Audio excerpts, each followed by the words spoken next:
Morning, H.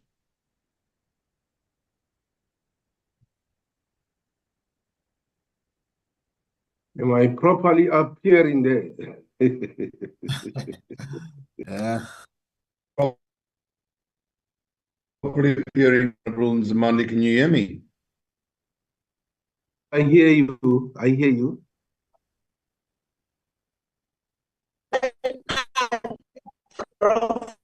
Am I appearing properly to Pega and Chair? Yes, you are. I'm trying to learn the technique Thank here. you. Sure.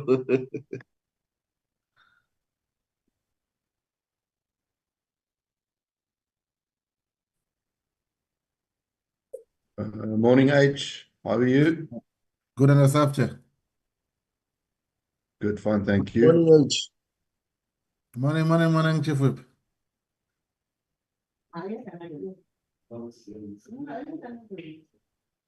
Morning, Morning. Chairperson and colleagues and Honorable Supega. How are you? I'm fine, thanks on yourself, Chief Whip. Good. Morning, Chief Whip. Thank you. Thank you. Good morning, Chair.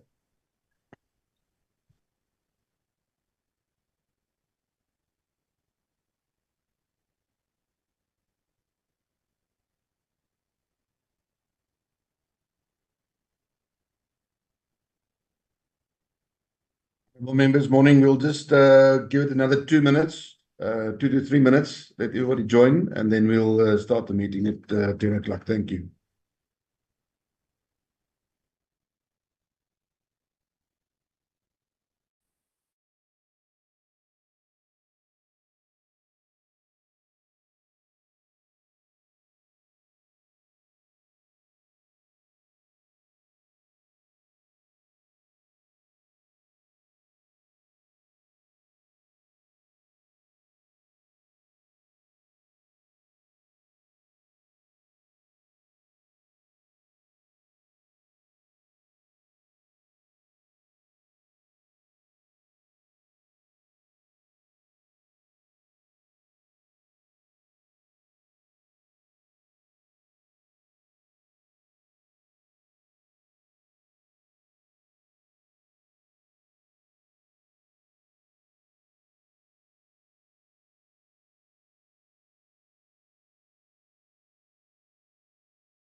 Recording in progress.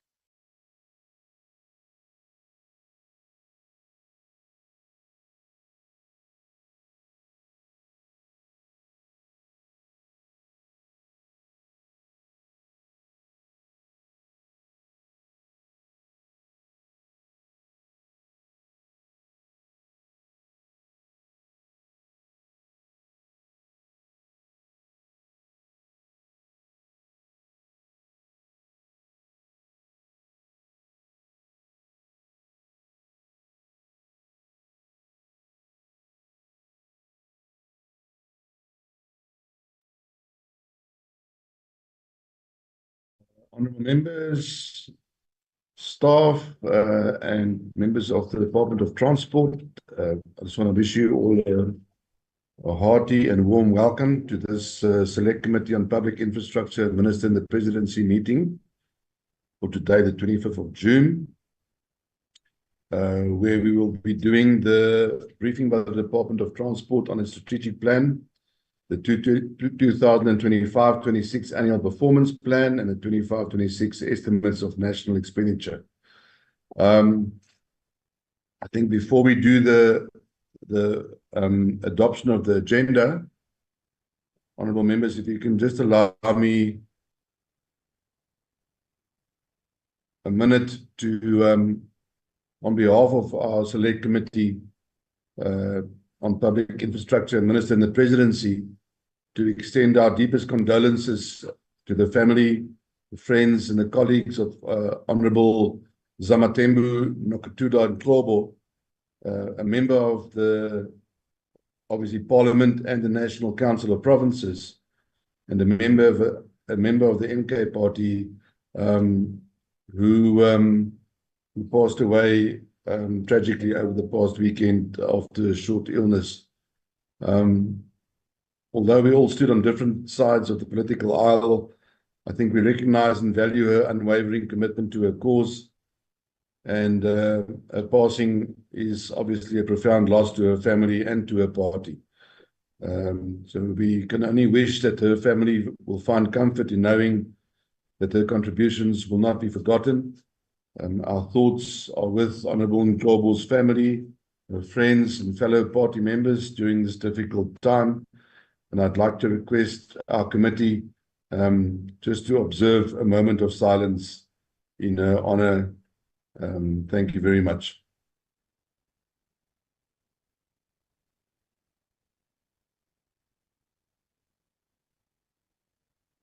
Thank you, honorable members.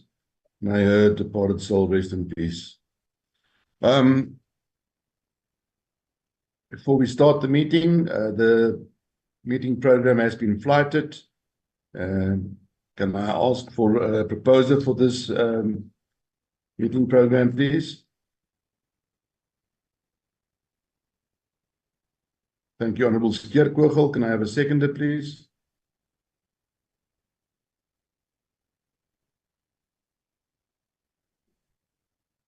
Thank you, Chief Whip Moimang. Much appreciated. Mr. Ntalini, are there any apologies? Thank you, Chairperson. Good morning, honorable members. The only apology that we have received is the apology from the minister. That should be in the cabinet meeting. Sorry, Mr. Ntalini, my sound is not great. Can you just repeat that? Yes. I'm saying the apology that we have received is from the minister, Kriji. She will be Good. attending Okay, yeah, the I've received that cabinet letter. Thank you very much. Obviously, we caught in that cycle where when we have our meeting on a Wednesday, the ministers are all in a cabinet meeting. And so we understand that she can't be in two places at the same time. And therefore, we accept the apologies of the minister for that. Honorable members, can we just quickly go through the introductions? I'll start with the introductions of our select committee. When I call your name, if you can just maybe greet fellow committee members and put your camera on just so we can have a bit of proof of life. I know it's cold out there. Let's all try and keep warm, but let's just greet each other quickly this morning. Can we start with Honorable Nzimande?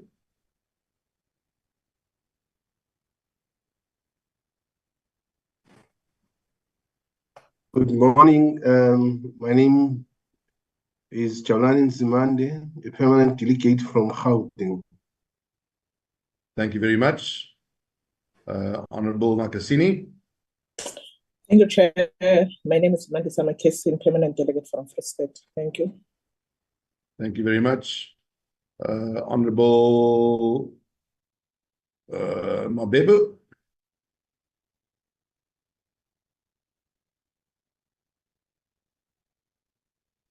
Good morning, Chairperson. Good morning. Good morning, Welcome. Chairperson. It's Honorable Mabebo. Yes, thank you very much. Permanent delegate from the Northwest Province. Thank you, Honorable Mabebo. Honorable Molokome.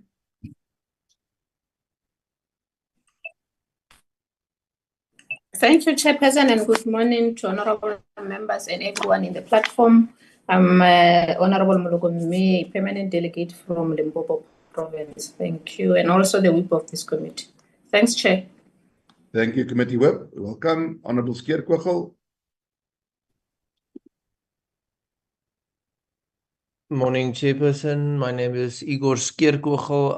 I am a permanent delegate from the Free State. Thank you, Chair. Thank you very much. And our Chief Whip, Honorable Moiman.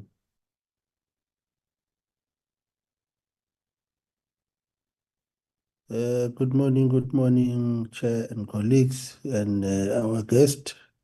My name is Kenny Muima, a permanent delegate from Northern Cape, and a member of this committee. Thank you. Thank you very much, Honorable Chief Whip. Honorable Kaunda.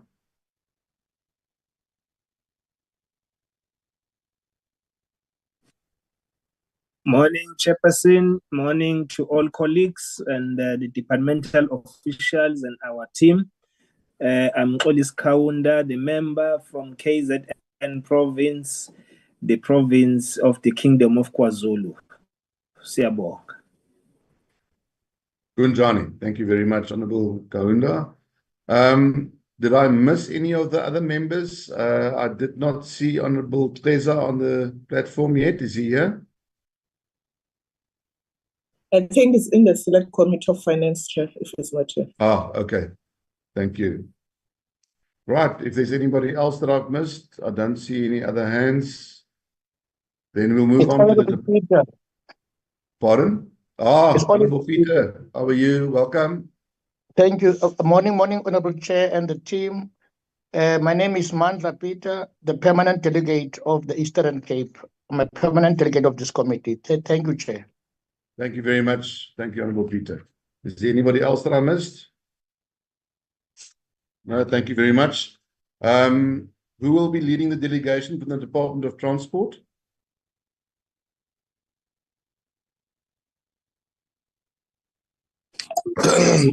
Honorable Chair. Good morning. It's Acting DG Mokonyana. It is Acting DG Mokonyana. I'm supposed to be with the Deputy Minister. I think is trying to log in because we only got the apology from the Minister. But I'm with the entire team of the executive management, and Chair, I'm going to request them to just one by one also introduce themselves. Matawata is my name. Thank you. Can we just start with the CFO and we do it that way? If this motion succeeds, our provincial leadership and our national leadership. Good morning, honorable members. I'm Makoto Matala, CFO for DOT. Thank you.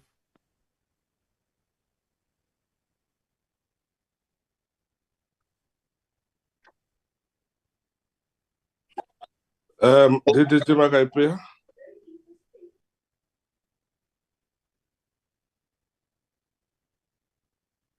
Good morning to the honorable chair, honorable members. DG, my name is Mwaku Makaipia. I'm the Deputy Director General responsible for rail transport in the department. Thank you very much. Thank you. Mohadime.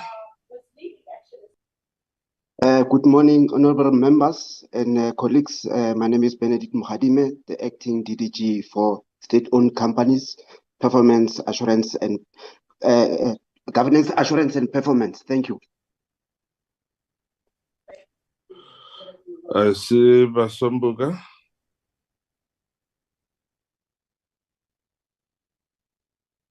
Morning, honorable members. My name is Advocate Masombuga from Department of Transport, Chief Director, Legal Services. Thank you.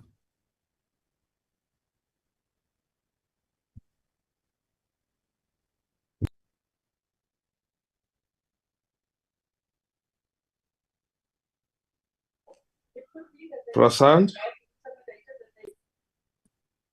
Good morning, honorable members and chairperson and colleagues. My name is Prasant Mohan, acting DDG Road Transport. Thank you. Thank you. Colleagues, it would be better if for introduction purposes, we also then show briefly the videos. Moeketsi.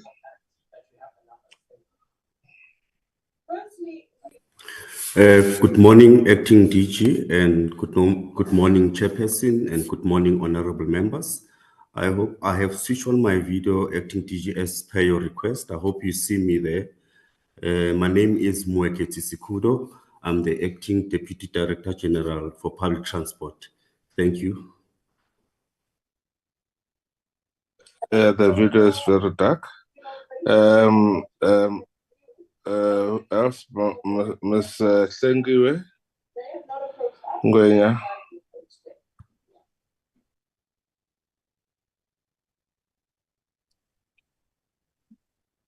Good morning, honorable members and the acting DG and colleagues. My name is Lenge Ngwenya, the acting Chief Director, Strategic Planning and Performance Monitoring. Makhato.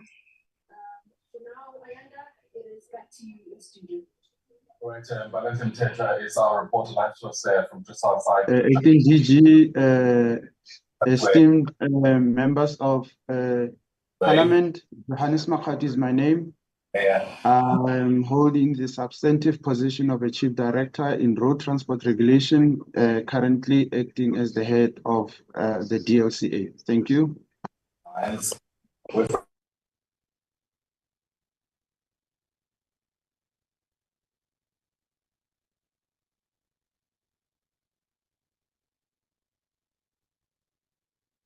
Mr. Mokonyana, are you done? We are having the last three, Ms. Malatelo Motsipe. Without really speaking to anybody. So please continue. That is the term that Michael Gormont used. Chairperson and honorable members, my name is Monatelo Motsipe. I'm the Chief Director responsible for entity oversight. Thank you. Who is the incumbent? Ms. Figile Nangombe. Good morning, honorable members. Good morning, DG. My name is Figile Nangombe. I'm from the office of the DG. Thank you. Last but not least, I saw Ms. Ramataka. Good morning, honorable members, acting DG, DDGs, and all senior managers from the Department of Transport. My name is Taban Ramatlaping. I'm the Chief Information Officer. Thank you. Thank you very much, Sarah.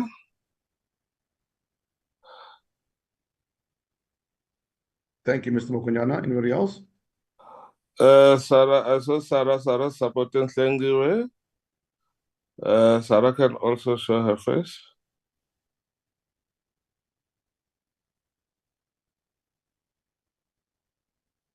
Sarah, we can't hear, but we can see you.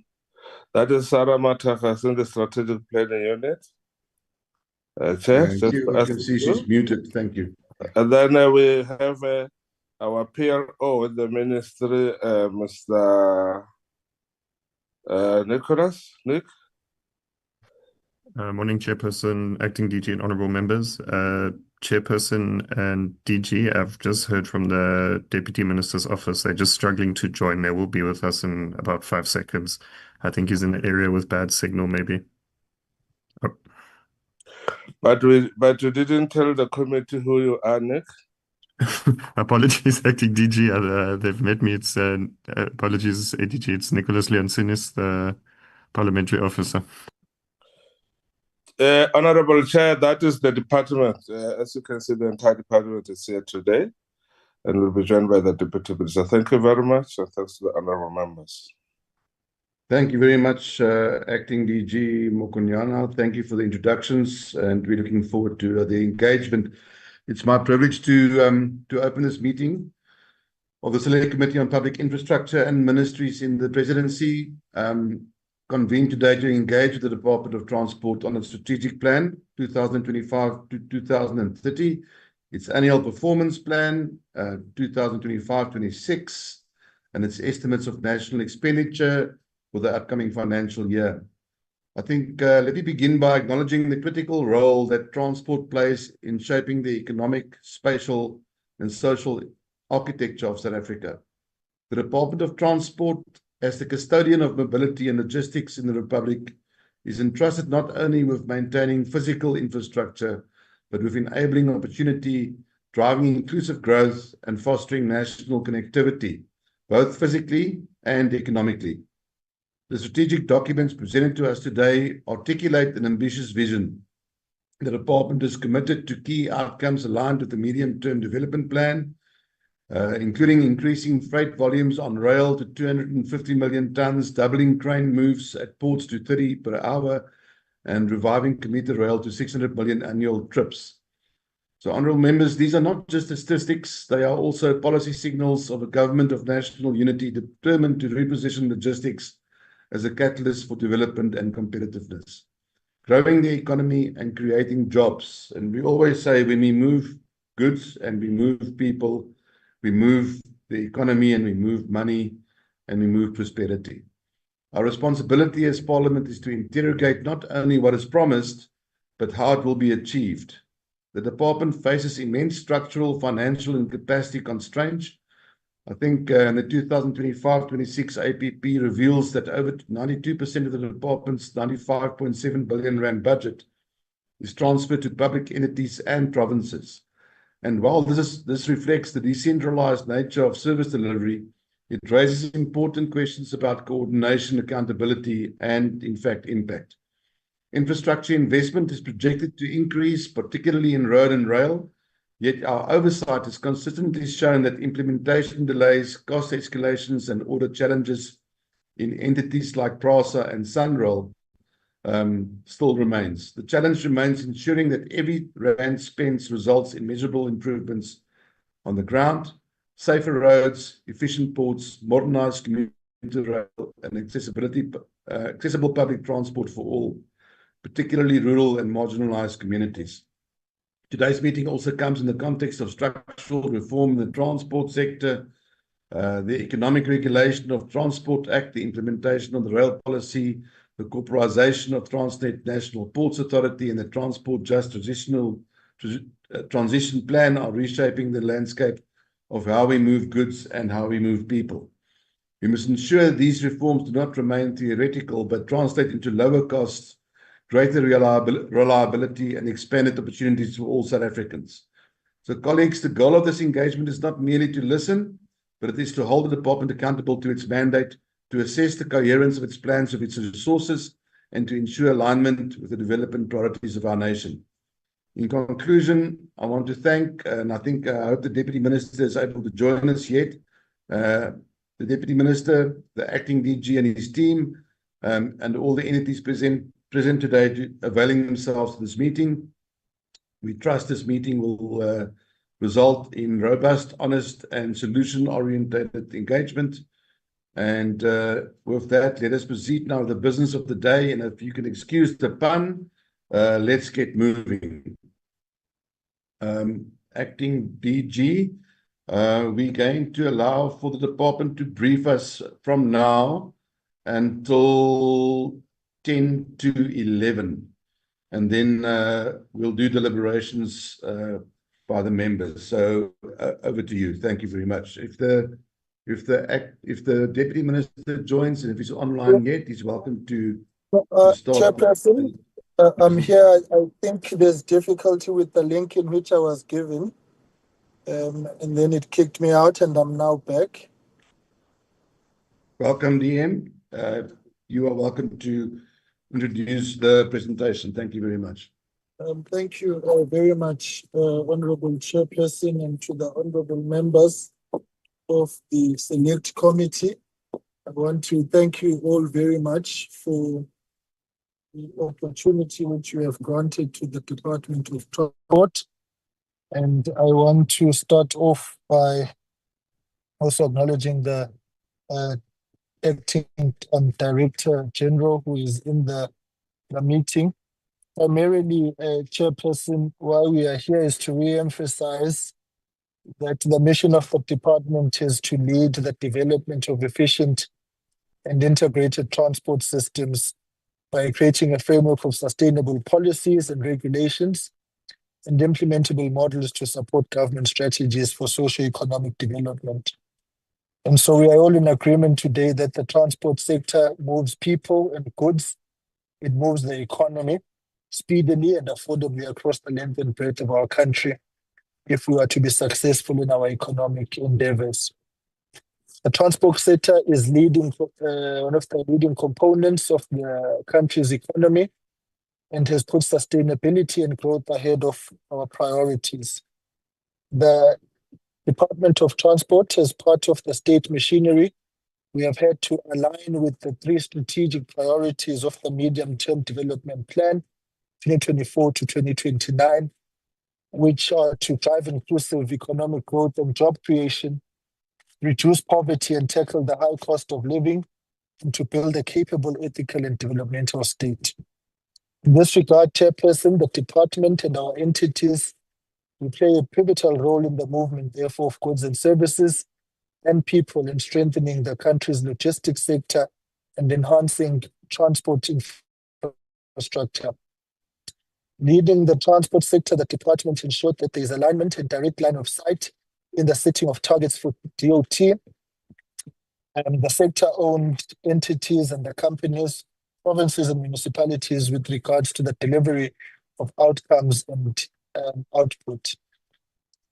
The span of control was also considered in the clarification of responsibilities of DOT versus our SOEs and provinces and municipalities in delivering the transport mandate that captured as consolidated indicators or service delivery targets that affect the following programs, mainly rail, road, civil aviation, maritime, and public transport.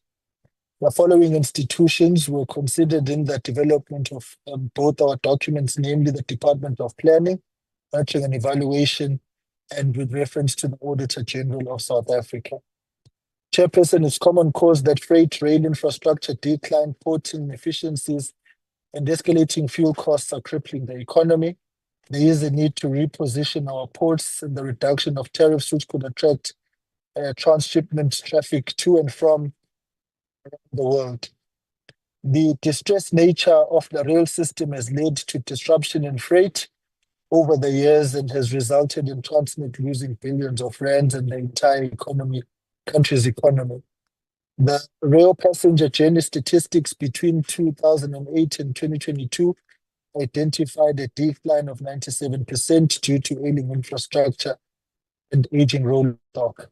Therefore,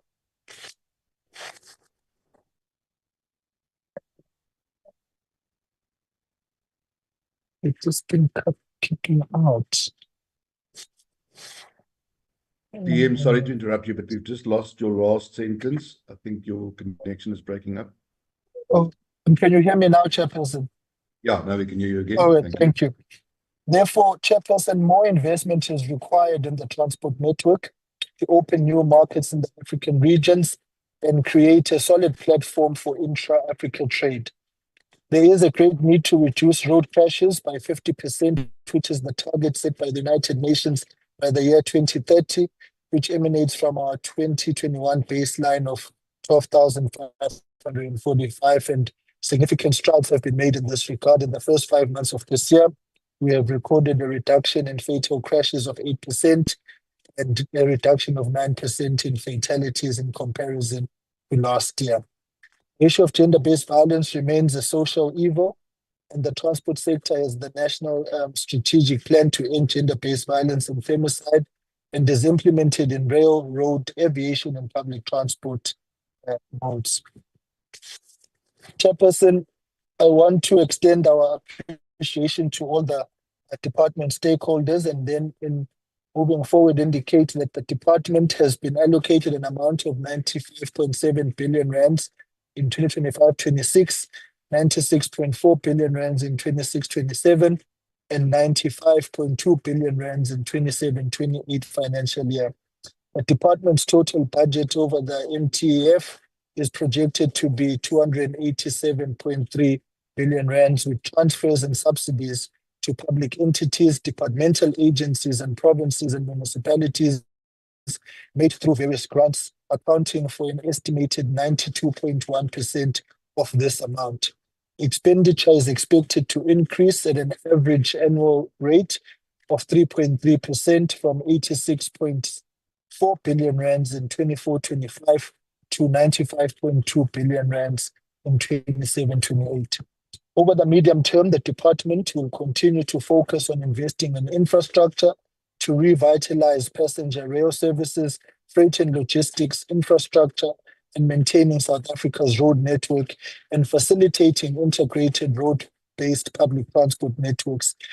In doing so, it's our aim to create a conducive environment for growth and job creation through inclusive economic activities and access to services. The 2024 National Micro-Organization of the Government resulted in the disbandment of the Department of Public Enterprises. As a result, the department's mandate now includes oversight into South African Airways and Transnet. We continue to invest in rail corridor infrastructure to revitalize passenger and rail services. The department and PRASA will continue to make concerted efforts to recover essential rail corridors, as we've already witnessed in the Western Cape. The agency's co-interventions over the MTEF period will involve restoring rail services in all corridors to enable economic activity. To achieve this, funds allocated to the agency through rail transport program over the period ahead are intended for maintaining, recovering, and renewing the PRASA fleet of rolling stock, modernizing rail infrastructure and rebuilding the signaling system, and rolling out new train sets to priority corridors and increasing rail passenger trips. Total transfers to the agency amount to an estimated 66.1 billion over the medium term, of which 40.8 billion is earmarked for capital expenditure and 2.8 billion over the MTF period is reprioritized for the South African National Roads from the South African National Roads Agency to the Passenger Rail Agency of South Africa to address funding shortfalls in the rolling stock fleet renewal program. 3.3 billion over the MTF period is provisioned through the budget facility for infrastructure and transferred to Transnet through the rail transport program and maritime transport program for necessary operational enhancements and infrastructure upgrades to the entities Gauteng to Eastern Cape high-capacity rail corridor and Cape Town's container terminal expansion. The road transport program facilitates initiatives for building and improving road infrastructure, maintaining roads network, and providing adequate access to safer roads. The program is set to receive 161.7 billion over the MTF, of which 66%, around about 106.8 billion, is allocated to SANRO, the primary implementing agent of these objectives. Of the allocation to the agency, 54.9 billion is earmarked for the non-toll network, 19.3 billion for the Gauteng Freeway Improvement Project, 4.3 billion for the N2 Wild Coast Project, 3.2 billion for the Moloto Road Development Corridor, the R573, and 94.2 million for piloting and implementing a single ticketing system for public transport in Gauteng.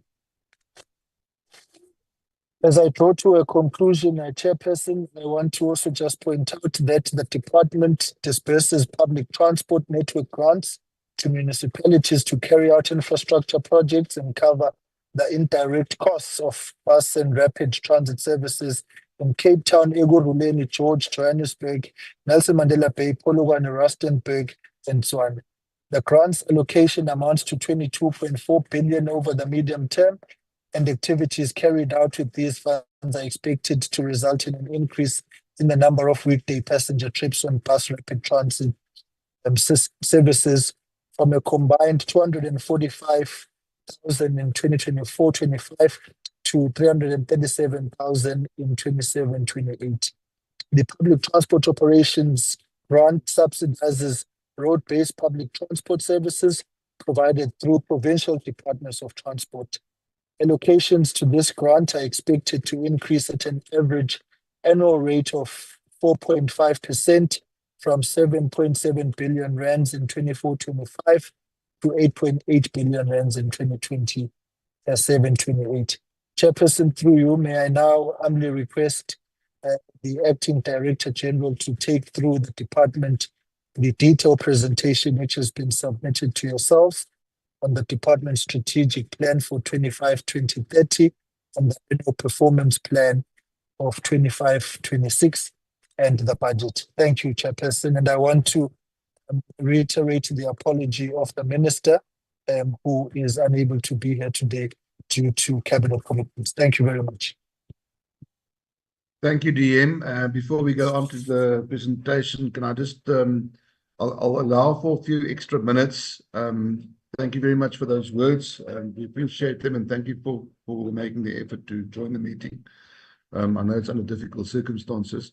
I just want to ask the department, I'll allow for a few extra minutes, but if we can just wrap up the presentation by the department by 11:15, which will give the members of the committee enough time to interrogate the presentation. We do have a full schedule this afternoon with the President taking questions in the House, and I want to give the members enough time to just grab something to eat on their way to the House. So just wrap up the department's presentation by 11:15. Thank you. Please continue. Thank you very much, Honorable Chairperson, Honorable Deputy Minister, and honorable members of the committee. Good morning once more. Chair, our presentation is sort of threefold. It is the APP and the APP of the department, and then we'll touch a little bit on the DLCA, the driving license card account, which is not necessarily a fully fledged entity, but it's an entity, trading entity in the department. And then we will talk to the budget matters. Chair, in that order, we will be led by our head of the strategic planning unit on the first part.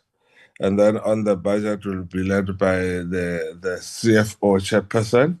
I must indicate, Chair, through you that a lot has been touched by the DM, so the colleagues can focus on the key issues. It's a fairly long presentation, Chairperson, but they could just touch on the key points and focus more on what we are going to do in the coming year, which is the APP part. And I think we can then do well on time. With your permission, Chairperson, the colleagues can go ahead. Thank you. Thank you, DG. As indicated, I'll try to be brief. As the DG had indicated, our presentation is in two parts. Firstly, it's the strat plan for the 5 years, which is aligned to the MTDP, and how we've then captured it in our presentation. It's in relation to the results framework that has been put together by the Department of Performance Monitoring and Evaluation. And then we then get into the APP targets for the department. And then subsequent to that is then obviously then the driving license card accounts APP. So this is just to give a sense, and I think the Deputy Minister has already touched on this. This is just the principle within which we approached the development of our strat plan and APP. We ensured the alignment to the medium-term development plan for the next five years in line with the 7th administration. We also then ensured the line of sight between the three spheres of government, which is the National Department of Transport entities, as well as provinces and municipalities. We also ensured that when we're setting our targets, we ensure the distinction between ourselves as well as the entities and municipalities and provinces in relation to who's responsible for what. This is where you'll find that the service delivery targets are then implemented by our entities and provinces. As such, in our strat plan and APP, they are then reported under consolidated indicators. Most of our targets as a department are more in line with our mandate or responsibility as national department, which is then the formulation of policy, legislation, strategies, and then monitoring of the implementation of our policies and legislation. We also then ensure that, of course, that in our planning, we then align with the prescripts in terms of planning and reporting coming from DPME as well as then the Auditor General. I will not touch into this as this has been indicated that we ensured alignment with the 3 priorities, which is what you'll then find in the results framework. We then also then indicated or specified certain targets over the 5-year period. What you'll see at the last column is then an indication of where the department would like to see itself for those specific interventions.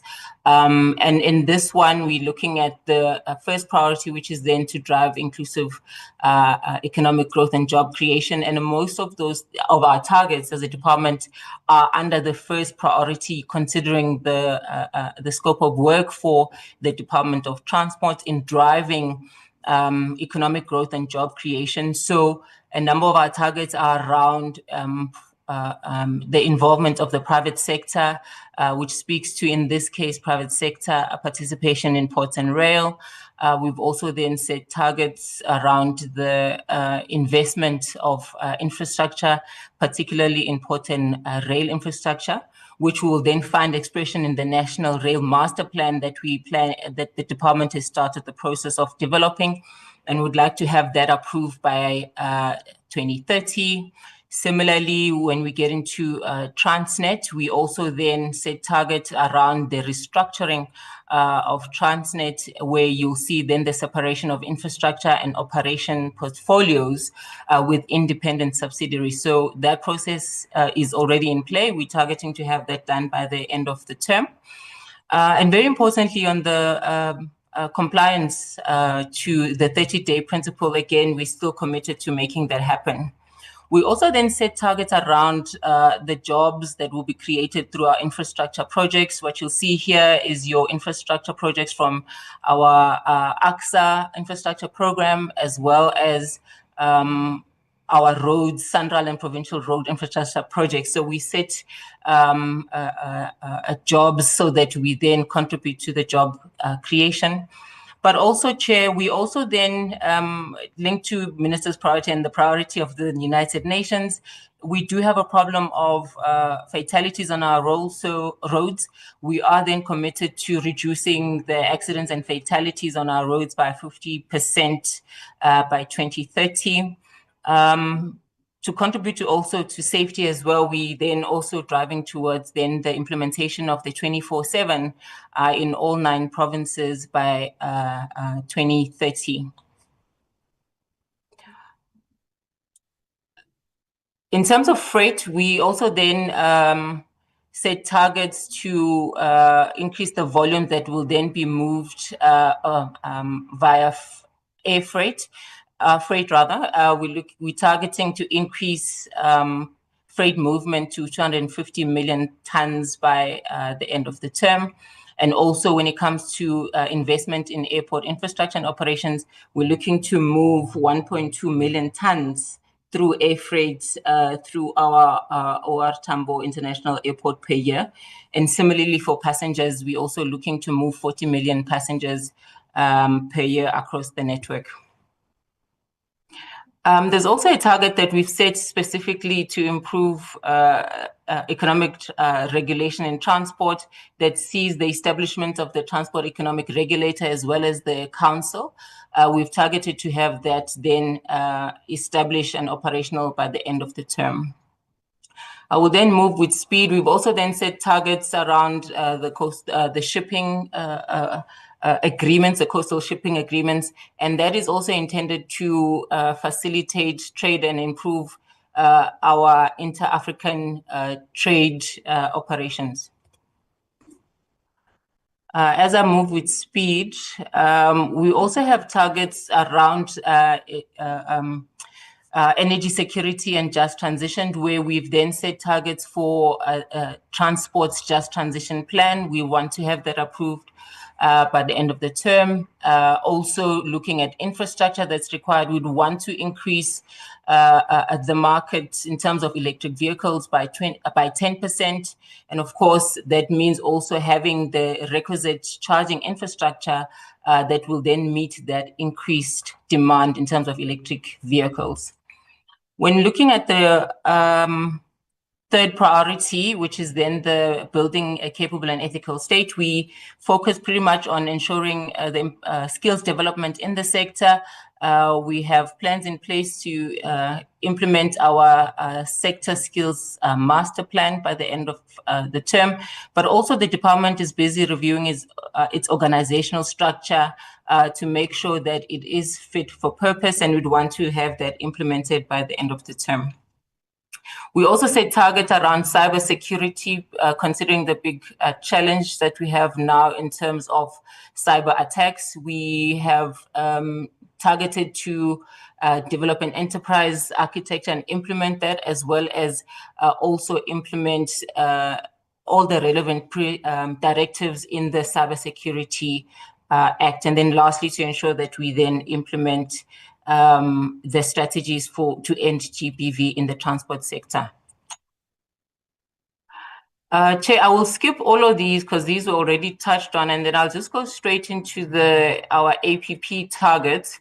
These are the programs that we have that then we implement the transport sector priorities, and that's done through the 8 programs. In fact, traditionally we'll have the 7. Now we've added the new program 8, which is the state-owned companies and governance assurance and performance.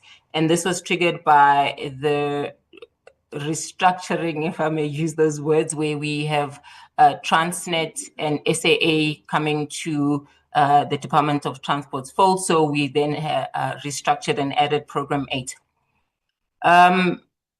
In our presentation, Chair, it does not include all the targets that have been indicated in our APP. As indicated, in the interest of time, we then tried to pull out just some of the highlights that we felt would be important for the committee to note. I will try and get through these at speed, Chair. We have obviously targeted in terms of governance to ensure that we respond to all parliamentary questions on time and adequately. We also targeted to ensure that all reported allegations of fraud and corruption are investigated within 30 days of reporting. As earlier indicated, we do have interest in ensuring that we improve the skills in the sector. So we've targeted 6,000 skills development initiatives that will then be implemented by ourselves as well as our entities. In terms of representation, we've targeted 49% representation of women at SMS level. And also in terms of financial controls, again, we've targeted to get an unqualified audit opinion, Chair, which is quite important. Moving over to program 2 in ITP, we have targets as indicated in the results framework, Chair, which speaks to the department's just transition plan, which would want to have approved by the minister by the end of the year, as well as a revised green transport strategy submitted to the minister. So we have started the process of revising our green transport strategy. In terms of the establishment of the Transport Economic Regulator, we've started the process, although there has been some challenges around the amendment or the correction that needed to be done on the Act. However, we started the process. We're targeting to incorporate the PRSA into the TER as a starting process. And of course, the establishment process will then continue in the outer years.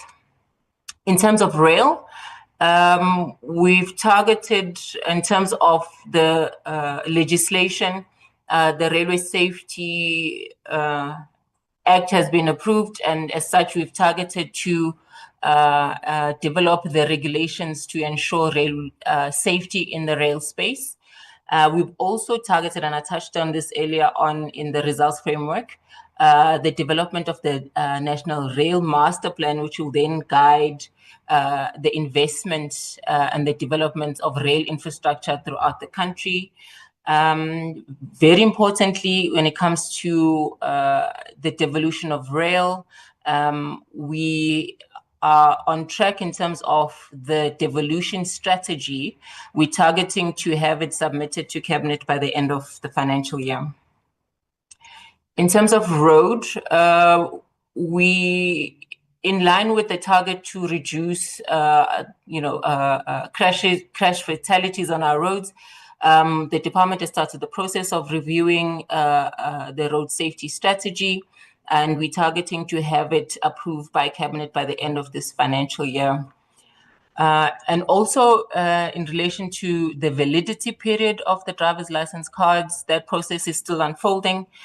We are targeting to have it submitted to Parliament for endorsement by the end of the year. And also we'll then continue with compliance inspections at our DLTCs as well as the vehicle testing stations to ensure the quality of service and reduction of corruption in that space.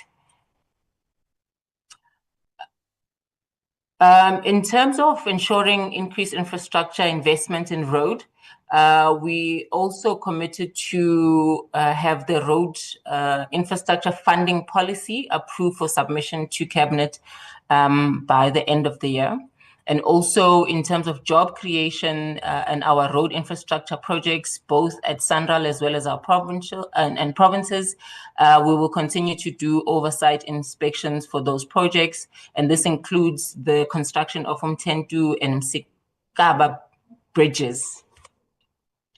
Moving over to civil aviation, Chair, there our targets really center around firstly, ensuring safety in aviation.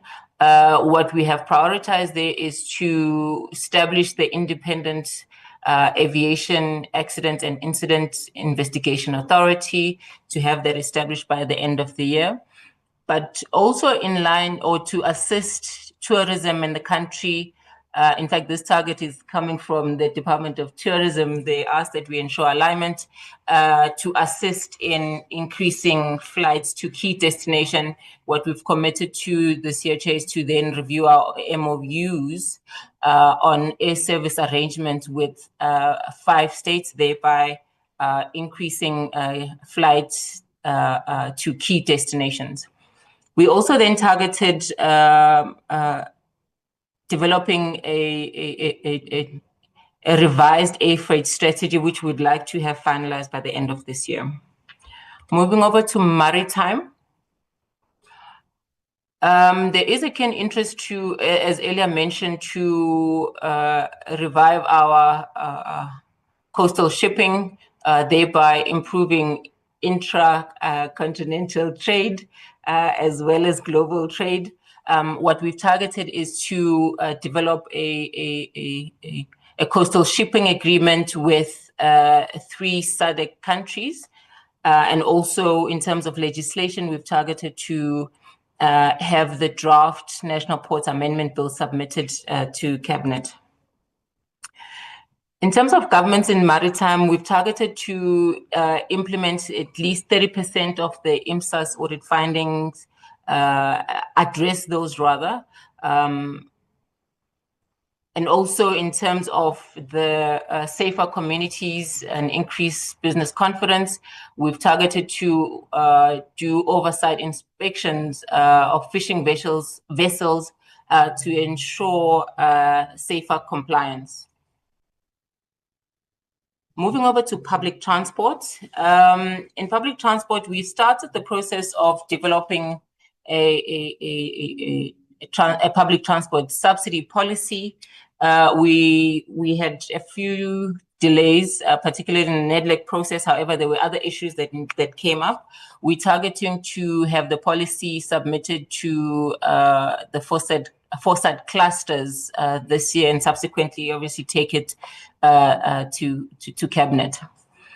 In terms of the taxi recap program, again, we've targeted to scrap 100% of submitted and qualifying old taxi vehicles, and also then ensure that we implement a strategy to curb GBV in the taxi industry. When it comes to our IPTNs program, we've targeted to assist 11 cities in implementing, in planning and implementing and operating the IPTNs, and also to improve access in public transport. We've prioritized developing new standards for accessible vehicles. And then lastly, with our Shova Galula program, we again have targeted to distribute 8,000 bicycles to be distributed in municipalities. Then lastly, Chair, it's the state-owned companies, governance assurance and performance program. There we only have one target, which sees the signing of the shareholder compacts, as well as performance agreements with our public entities, which then takes us to the driving license card accounts. Their Chair, they've indicated their targets for the year, and this is the driving license card account trading entity that still reports to the Department of Transport. You'll see that there are 4 programs, and again, I will just pick out key targets there. The entity is in the process of finalizing the organizational structure. They're looking to have it approved by the minister by the end of the year. And aligned to that is then the reduction of the vacancy rate to at least 50%. And equally, they're looking to ensure that the employees are also trained. In terms of governance, the entity is targeting an unqualified audit opinion, and also to then collect at least 85% of the outstanding debt, and also ensure payment of received invoices within 30 days of receipt. In terms of production, Chair, DLCA has targeted to produce the cards within 21 working days, and this is factoring in the challenge with the card production machine, Chair, and that's why the days are a bit high. However, one would expect that should we resolve the card machine problem, those numbers will then go down to the ideal turnaround period. But of course, in that target, we were setting a realistic target considering the constraints that we have. However, we are targeting to produce about 2.5 million cards per year. Okay, there's also a target on the information technology management where we're targeting 50% of the cloud infrastructure milestones to be implemented by the end of the year. In terms of service delivery, this is a bit operational. However, we're targeting 97% of the DLTC incidents to be attended to within 5 working days, and also to have at least 50% of the smart enrollment units to be deployed this year. Getting into the budget, Chair, we're almost done with DLCA.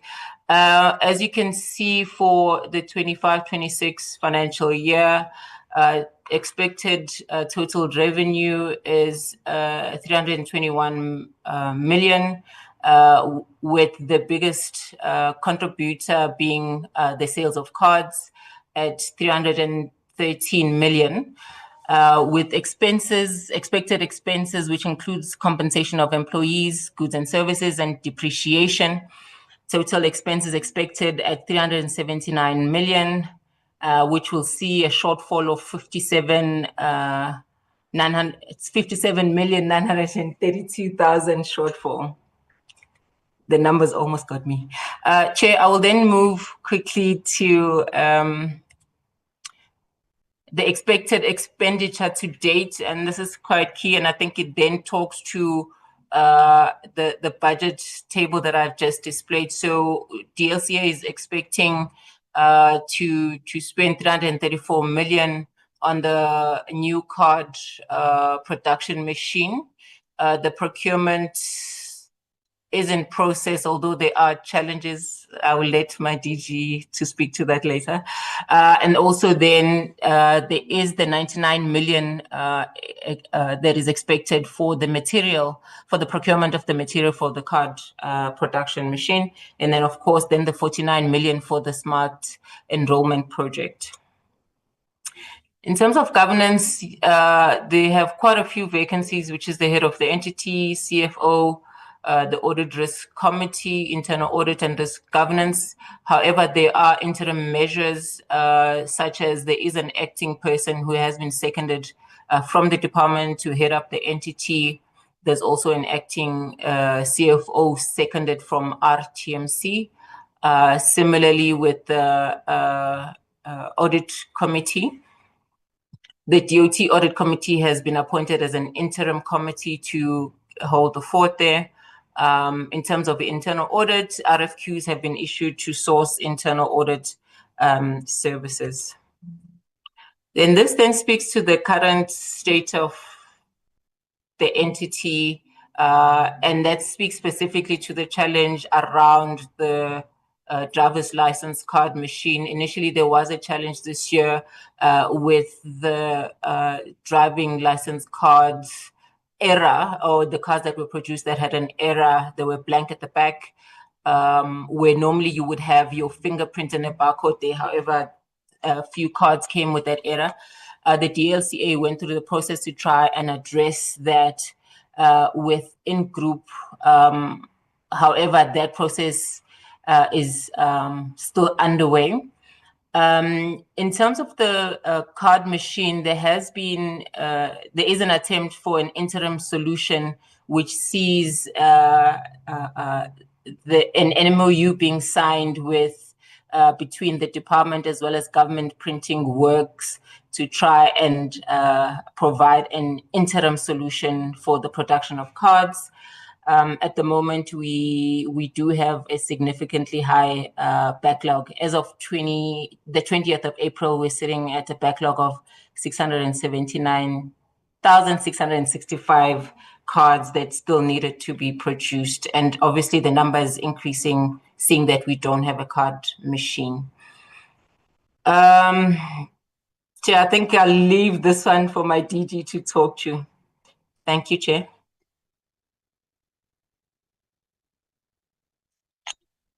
Thank you. Please continue. Chairperson, quickly on this one, Chair, we attempted to procure the new permanent driving license card machine. We then, after we have awarded through the minister, engaged the AGSA to do a probity on the procurement process. Unfortunately, that probity highlighted some irregularities in terms of the process, to an extent that we could not necessarily keep a blind eye, and we now are subjecting the entire process and the awards to be reviewed by the courts. Simply meaning we approaching the courts, the papers have already been prepared, ready to be served, to set this award aside based on the irregularities, more especially on the evaluation process.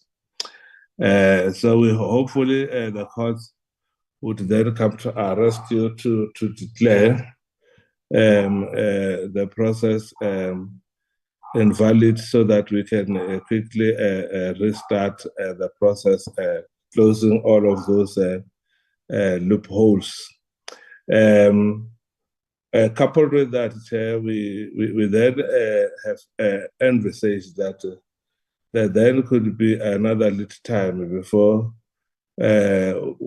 now and when we have the permanent card. Hence, Ms. Tengo indicated that we have already started discussions with the GPW, Government Printing Works.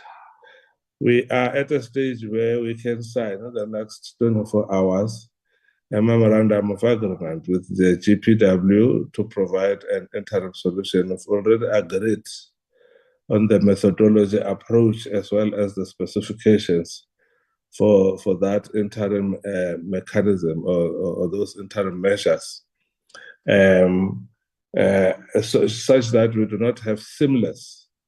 We do have a seamless transition onto the new system. We can safely say and indicate there that, Chair, the current machine, which is archaic and very old, broke down for a period of 37 days, which is why we now have that backlog, which we are rigorously dealing with, having to work also over time. But this matter now is under control. We have a working machine, albeit old.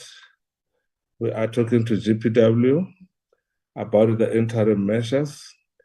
And then once the court have pronounced, we will know whether we proceed with the current service provider that has been awarded, or we will have to restart the process. We've given ourselves at GPW a period of 24 months to provide this interim mechanism. So it is all systems go in this regard.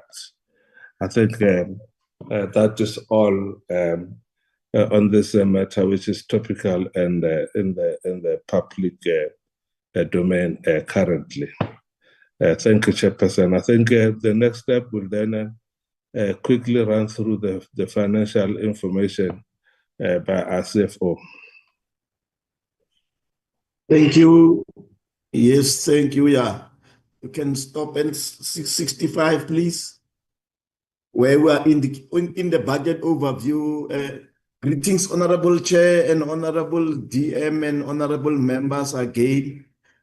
And in terms of our budget allocation for the medium term, the Department of Transport will focus on investing in the infrastructure, and this is mainly to revitalize the passenger rail services, the freight and logistics infrastructure, and the maintenance of the South African national and road network, and also facilitating the road-based public transport networks. In doing so, this action will create conducive environment for economic growth and job creation.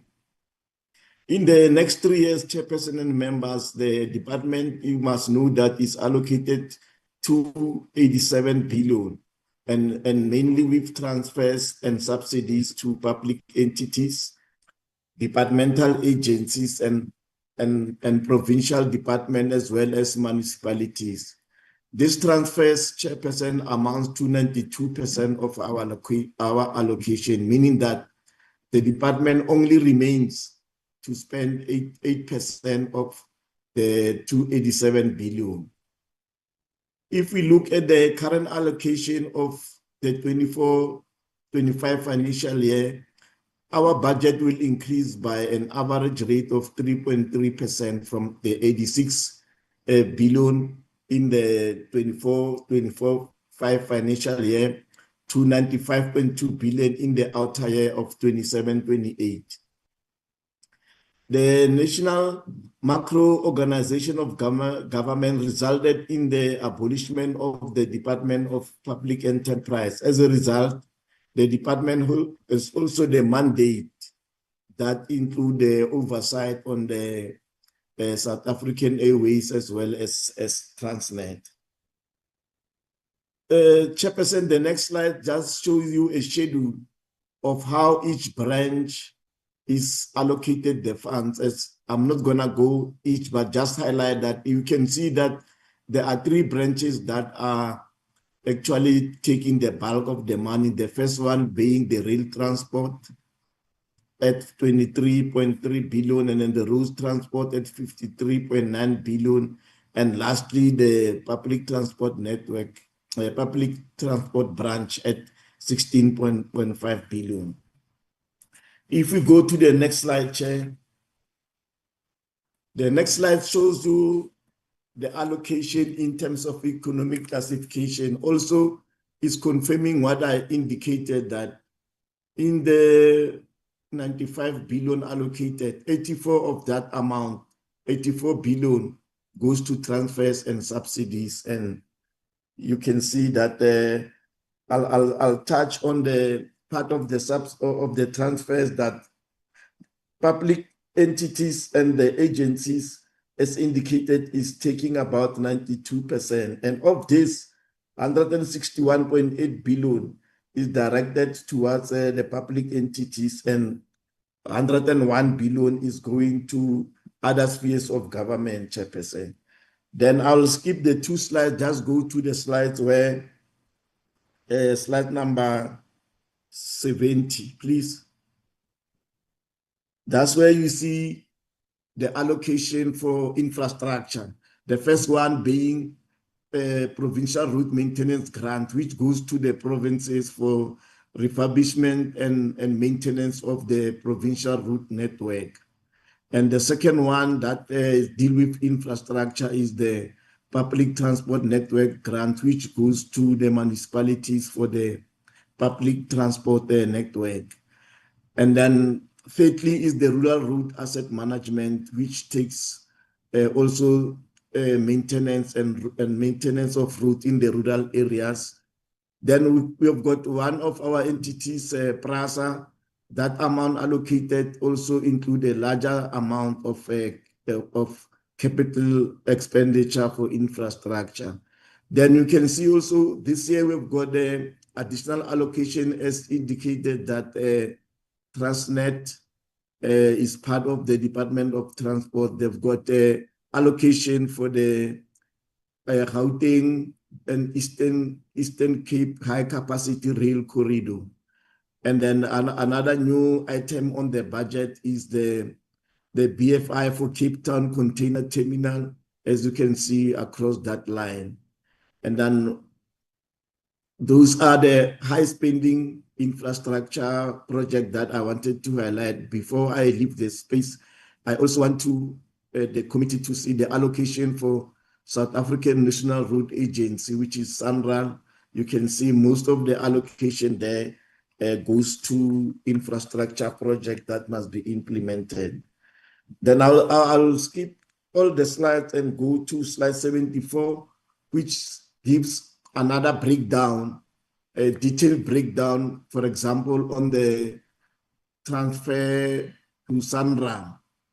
There you can see that a total of 89.9 billion over the 3 years is allocated to SANRAL agency, and some of the projects involve the 54.9 billion for the non-toll work, maintenance of the non-toll work. Then 19.3 billion for the Gauteng Freeway Improvement Project, 4.3 billion for the N2 Well Coast Project, 33.2 billion for the road called R573, which is Moloto Road, for the development of that road, and then 94.2 million for piloting the implementing of the single ticketing infrastructure for public transport. We also have below that, as I indicated, the provincial route maintenance grant, the areas that the grant must cover. For example, the 2 components, which are maintenance and refurbishment component, are geared towards preserving and upgrading the provincial route network. The disbursement for this grant is basically to rehabilitate about 12,000 kilometers, reseal 16,000 lane kilometers, and re-gravel 24,000 kilometers, and backtop pledge of about 88 million square meters for the provincial route network. Also in the PRMG, we've got a 1.4 billion, which is allocated to finalize the construction of the 96 bridges for the Welisizwe bridges project.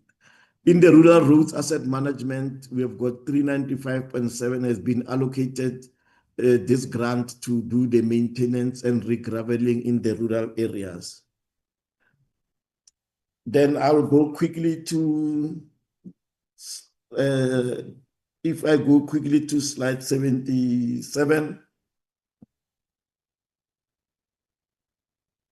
just to indicate some of the projects that will be rolled out by our rail branch, which is 18.1 billion allocated to the rolling stock renewal program, 10.2 billion for the medium term for signaling, 6.1 billion for other capital, 5.6 billion for the refurbishment of the metro rail coaches, and then 653 million for maintenance of the coaches. I've already talked about the public transport operation grant as well as a public transport network grant. Then I will, if you look, it's still on the same slide, it's just to highlight what I indicated, that Transnet have been allocated 2 billion for the medium term, and this is for the infrastructure for the Gauteng Eastern Cape, Gauteng East High Capacity Rail Corridor, and 1.3 billion for the budget facility for the Cape Town Container Terminal. And the next slide, slide 78, it just actually repeats, next slide. Yes, it's just highlighting what I said in the previous slide, Chair, and then this is just the details of the allocation. For example, for PRASA, it gives a breakdown on each line item, how much PRASA has been allocated for each project I mentioned previously. Then the next 3 slides, Chairperson, Honorable Chair and members, it just gives the details as the select committee. Most of them are from provinces, so that they can see how much is allocated for each province per annum. Those 3 slides just give the details of that. And on that note, Honorable Chairperson, Honorable Deputy Minister, I managed to save 2 minutes of the allocated time, and I thank you. Thank you, Honorable Chair and members, Honorable Jeb. Honorable Jeb, that is our presentation. Thank you. Chairperson, you are done. Thank you. Thanks, Dean. You got anything to add before we go over to questions? Now we can field your questions, Chairperson. Thank you very much, honourable members. There you have it. And I thank the department for sticking to the time limit. It was very tight, but we have an extremely busy day today. So just thank you once again for going through that presentation. All the members have received the presentation beforehand, and I'm sure they prepared questions according to their research. So I'll take a show of hands. Let's start. Honourable members, please. I don't want us to go into long speeches. Let's keep it to questions so that we can get as much information as possible back from the department in the time that we've got left over. I'll allow for 3 minutes each for each member to do their questions, and I'll get the department to respond. And I would like to ask the department as well, in your response, just please consider that we would like to have equal amount of time for all our members of our committee to deal with their questions.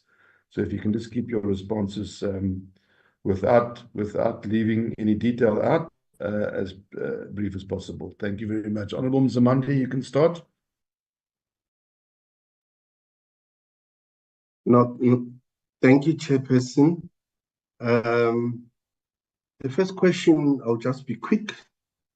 In today's lives, over 80% of all trade is simple. I want just to check, firstly, whether I've missed something.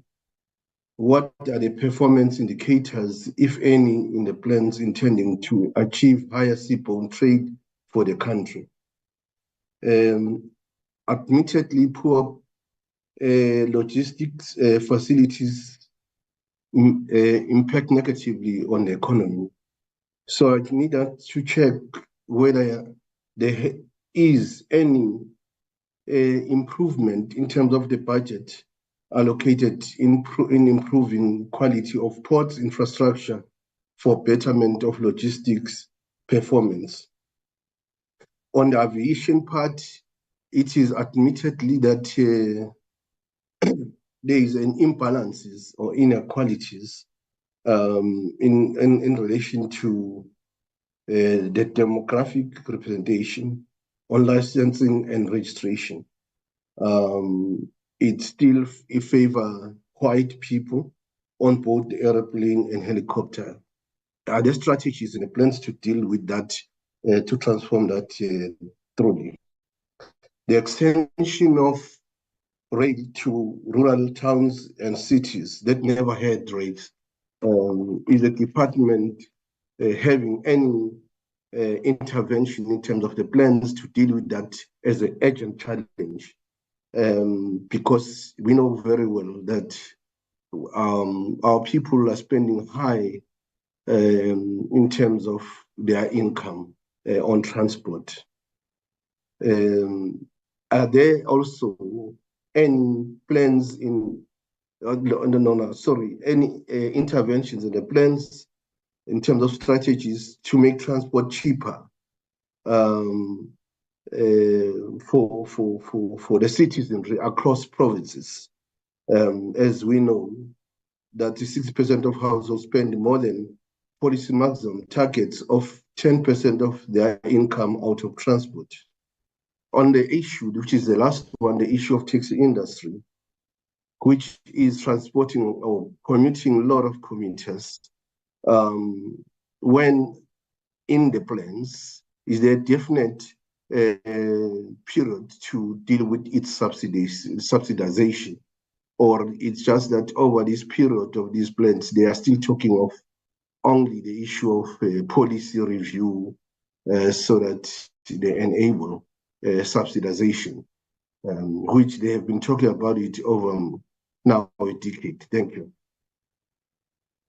Nzimande, thank you very much. That's excellent time management. Appreciate that. Can I get the department to respond to Honourable Nzimande's questions, please? Thank you. Thank you, Chairperson. In the seas of obviously we do and support transshipment, but I think the DDG will elaborate more on that. But Chairperson, in our slides we have indicated that on post performance, we aim to increase the handling of cranes per hour from a dismal seven cranes to between 25 and 40 cranes an hour. Now that work requires the likes of Transnet to up their game, more especially in terms of infrastructure leading up to the ports, and then also in ensuring that we replace the archaic infrastructure at the ports. We also are busy at the NLCC, the National Logistics Crisis Committee Chairperson, to ensure that the entire logistics chain is free of red tape and unnecessary backlogs. But here we also have mentioned some structural reforms, Chairperson, Apart from the intention to institutionalize TR, the Transport Economic Regulator, we have at Transnet, Chair, established TRIM, the Transnet Rail Infrastructure Manager, which will oversee the the vertical separation, separating infrastructure from operations. The idea there is to have the network managed separately from operations, as is the case now, but with the intention to ensure that through private sector participation, we crowd in independent and private operators to come onto our system. So that is basically the issues to improve performance, not only at the ports, but across the entire value chain, the Chairperson. We are the first one to acknowledge that there is some serious imbalances in the aviation sector, Chair. But through licensing, we do ensure that we do not delay licenses, but also look into the makeup of those that apply. Chair, you would have noticed the recent reports around the likes of SAF Air, where we insist on a quota system to ensure that we limit foreign ownership of those airlines and open up to the appetite of South Africans. Chair, both PRASA and Gautrain have got ambitious plans to expand into the townships where rail is not there.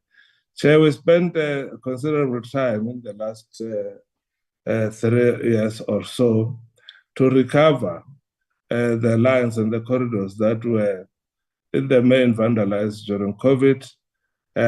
We have recovered miraculously 40 where we had planned and targeted 28. So we far exceeded our own target in that regard. But that progress, Chair, stood in a way of expanding into new corridors.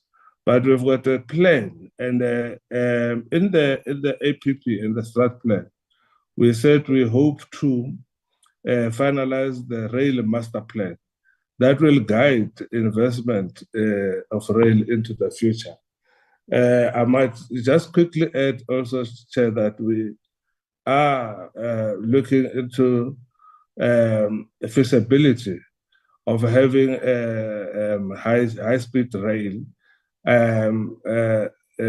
primarily prioritizing the 3 corridors, Joburg, Mosina, Joburg, Durban, and Joburg, Gqeberha, which would then, as it traverses through the landscape of the country,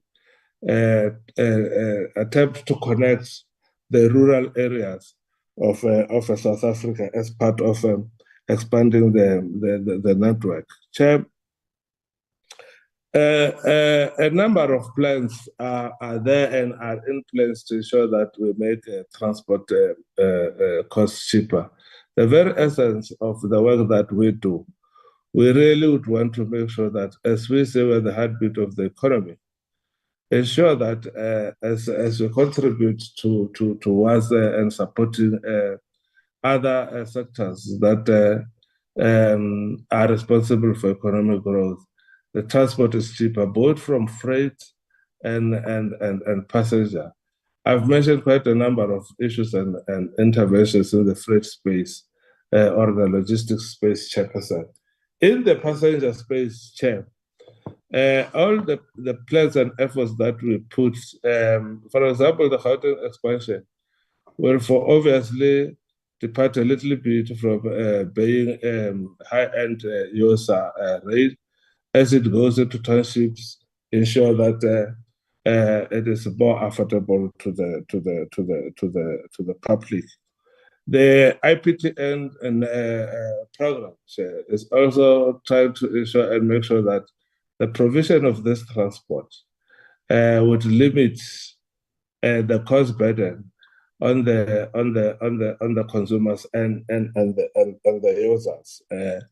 If you are able to reach out in terms of availability, you minimize a person, for example, having to use 3 or 4 modes before they reach their work destination. Now, that is the work that we are trying, but we are embarking on. Chair, the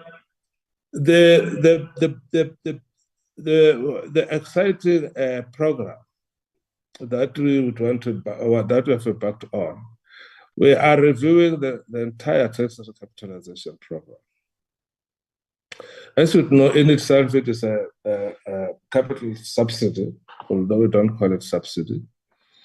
But we are wanting to repurpose even the grants to ensure that we limit the risk on the taxi industry. The biggest problem now is that as they go and seek financing, either they are being turned away because they are viewed as a high-risk industry, or alternatively, they are charged a very exorbitant interest because of this notion of them having high-risk group. We then are going to, as part of the review of the tax recap, see how we can de-risk the ability to obtain financing from the institutions. That is beside the work that we are doing on the subsidy, Chairperson, which will more likely target scheduled services. But for informal and other related, and for the taxi industry, which is as said by the honorable member, the most important and the popularly used modes, we are going to have those interventions that I have just spoken to. Thank you, Chairperson. I think our maritime colleagues can amplify on question 1, but I've tried to then answer almost all the other 5, Chair. Just quickly. Thank you very much. Briefly, thank you very much. Isn't that my idea on seaborne trades in the meeting?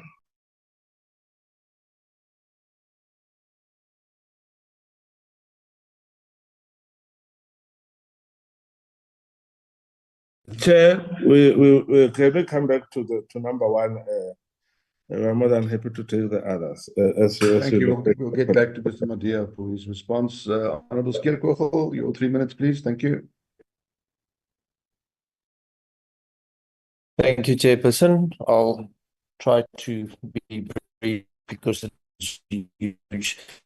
My first question is, we always have to be wary of political influence. I'm sorry to interrupt you. Honorable Skeerkogel, I'm sorry to interrupt you, but maybe put your video off. I think it's interfering with your bandwidth. Okay. Thank you. Can you hear me now? Is it better, Chairperson? Yeah, please continue. Thank you. All right, thank you. One reason we have to bear in mind there's sometimes undue political influence. However, what kind of remedial powers does the minister have in the face of serious governance deficiencies, especially in the public entities within the department? For example, the Road Accident Fund insistence to launch legal challenges to the Auditor General about their disclaimed audit outcomes, which they didn't use the recognized accounting practices. So how do we prevent that from entities within the department going into legal actions? Then with the taxi industry, will there be a development for involving them when they develop a taxi fare index for the industry, so that it's ensure that there's balance in the industry, and it might even curb violence as well? Then, Chairperson, I want to, okay, the license question has been answered. And then why are we relying so much on consultants? I think there's an increase of relying on consultants over 20%. And why are we still lacking in the department and not capacitating the department so that we can do it ourselves? So what is the department doing to ensure that we do not constantly rely on consultants, but we build the capacity and also empower South Africans specifically? Then, Chairperson, I want to go to where's that question of mine now? Does the department support, or does the department have plans to develop a dedicated scholar transport regulation to eliminate the use of unsafe vehicles, such as bakkies of overcrowded minibuses? Then, has South Africa made any formal progress on the agenda of the 2063 flagship projects, such as the integrated high-speed train network and a single African air transport market? And then what has been, like, has there been many major obstacles, or what has delayed this concept or implementation for this interministerial, or is there a lack in interministerial coordination on this front? Like I said, there's a big presentation, and let me just see if I have, where's that other question that I've prepared, Chairperson? But just on the license, what has been done for people that will we be waiving fines or fares for people that have temporary license, but they've now already been expired and they have to be renewed because they've not been able to get the license due to the license card delay issuing of the license card? So I just wanted to find out on that. And then last Thank question. you, Honourable Scarecrow. Let's stick to that for the moment. We can always get back to you for follow-ups if there's enough time. Thank you very much. Over to the department for responses. Chairperson, if I may just respond to one or two things, and then the DG and the team will come back to respond. I think the key question around the governance of our entities must be looked at in this way. One, we appoint boards obviously with the full understanding that they've got a fiduciary responsibility in law to perform the functions as prescribed. And ours is to ensure that there's compliance with the due processes of what that fiduciary responsibility entails. Now, since we have come into the department, this has been a primary focus as part of stabilizing the entity. And more pointedly, of course, is the question then around the road accident fund. What I want to indicate is that we have met with the board of REF, the DG and myself, and we have briefed Minister on the outcomes of that meeting. And part of it has been to say that REF has got 21 days to do a full-scale assessment of what the consequences and ramifications will be for the entity from a financial perspective, and reporting if they are to come out of the Constitutional Court action, which they've now launched as part of their reckless and irresponsible appeals around the accounting standard. It remains the position of the ministry that REF should not be in court, and that secondly, the road accident fund must subject itself to accounting standards which are consistent with what is recognized in South Africa.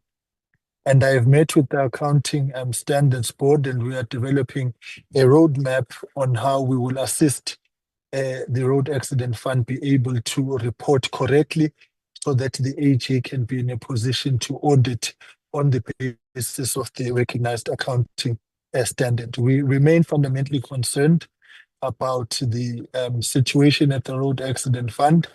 And we have noted that there will be parliamentary processes of a committee inquiry. We too in the department are engaged with processes of our own to bring about stability within the entity, and I'm pretty certain we'll make further announcements in that regard. So that matter is receiving our attention. What I secondly want to touch on is on the issue of aviation and the transformation issues that have been asked in the single Africa market, amongst others, is to say that more broadly and specifically, we have a aviation policy that Cabinet has approved, which is now going out for public comment. And the areas that colleagues have raised around transformation form a central part of that and are the at the heart of what Cabinet actually, amongst others, asked us to actually do as part of reviewing the policy moving forward. And lastly, Chair, from my side, is that we as a department and as a ministry are working with the taxi industry on the key questions around tax recapitalization. And I think what the DG has said should be able to be the North Star of everybody's thinking, that the ecosystem is very complex and diverse. And we need to deal with the immediate issues, which centrally are de-risking the financing arrangement within the taxi financing space, so that we can be able to ensure that the stability within the taxi industry. And so when taxi recapitalization must not be viewed in isolation to the broader challenges, it's part of an ecosystem that unroadworthy vehicles ordinarily should not be on the roads. But how do we plug in that system, one, to be sustainable and viable for the industry? Maybe, Chair, what I will do is that I will probably come right in at the end once colleagues have raised all the questions, and DG and his team to respond to the to issues as and when they are raised, and then I'll come in and make a summary at the end of what ordinarily we would view to be important.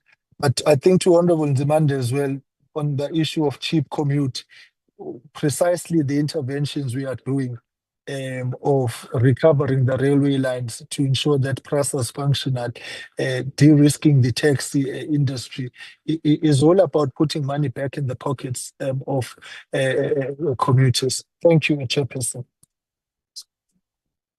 Thank you, DM. On DG, do you want to add anything? Thank you very much, Chair, and thanks very much, DM, for taking those difficult questions. Chair, the issue around fair determination and the taxes, Chair, we have got two big programs to deal with that as part of the formalization of the tax industry. One is what we call empowerment programs or projects in the department. The second one is the work done by the World Bank and DPSA and to be piloted in Tshwane. In the Chair, there will be an exercise to ensure that the vehicles that are in a particular route are exactly those that are needed in that route. So there's no overtrading of the routes. And then they will be rationalized. If there are excess vehicles, then they will be deployed elsewhere as part of that project. And in the process, determine a fair, I nearly said a fair, but it is, yes, an equitable fare that should be paid by the consumers or the users, both to ensure that it is not exorbitant on the commuter, but also that it is a fair price to ensure that the operator is able to sustain the operations. So those are the two big issues over and above what we then do as part of support to the cities, which is within the auspices of AFC, Automated Fare Collection System, and a single ticketing system. So tariff determination in there will, for obvious reasons, be based on a methodology that would ensure equity and fairness in the entire system, and make sure that there is just no fight for those routes anymore. Chair, we have got the land transport policy. Actually, we are at a stage where we are reviewing that land transport policy.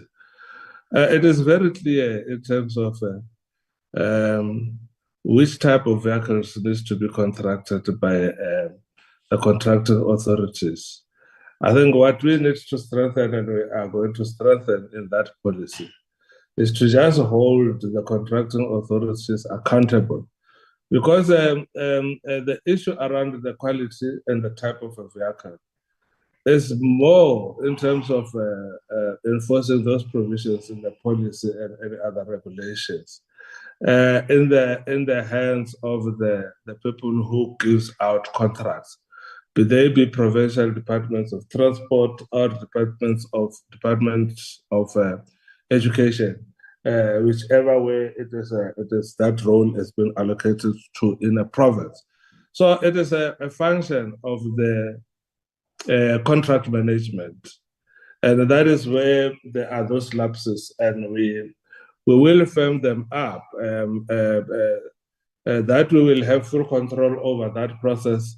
It is unfortunately, Chair, another story, but we will make sure that from the policy and the regulations point of view, we are not found wanting, and then we develop a mechanism to ensure that the implementers adhere to that. Chair, the three corridors that I said are prioritized are not necessarily the only ones on rail, high-speed rail, but as part of, among others, realizing those objectives of Agenda 2063, Chairperson. We also have developed through what also the DMS said, our airlift strategy that talks to opening up the skies, the most famous YD resolution of some years back, Chair. We are committed to that. But I think we need also just to put it on the table that as we do that, we also need to make sure that our own national carrier does not suffer the consequences. So this should be coupled up with investments into SAA, to ensure that it is able to compete. It is one thing to open up the sky and everybody else freely traversing through the air skies in Africa. It is another thing to be able to ensure that that does not is not done at the expense of carriers that might be struggling with regard to investments into their airlines. Chair, of course, we've even already issued a communique on the driver's license cards. The people who have applied on time okay, firstly, let me start here. Licenses that have expired can be used legally for 21 days without attracting a fine. In the current arrangement, we have made it known that those licenses can be used for a period of 3 months without attracting a fine. Now, any person who would have applied for a license and then while waiting for the license, and because it is one of those that were stuck when the machines were broken, those people will then, upon expiry after that application, also enjoy the 3 months of no fine. in that regard. Then the last category is for people who then also, if they anticipate that the license would expire before getting a new license, and they apply for a temporary license, that temporary license expires in 6 months. So I think we have tried to make sure that there is no extra cent that will have to be suffered by South Africans as a result of our machine having been broken. Should there be some exceptions in those regards, we'll gladly look into it.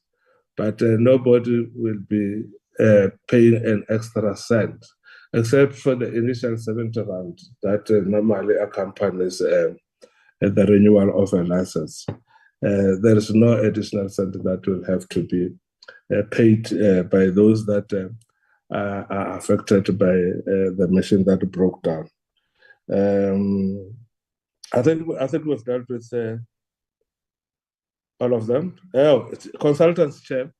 Chairperson, we appoint consultants for a number of reasons. Key to them would be where there is a once-off project and needs highly skilled personnel and experts in the field, and it is not a continuous service in the course of us doing our work.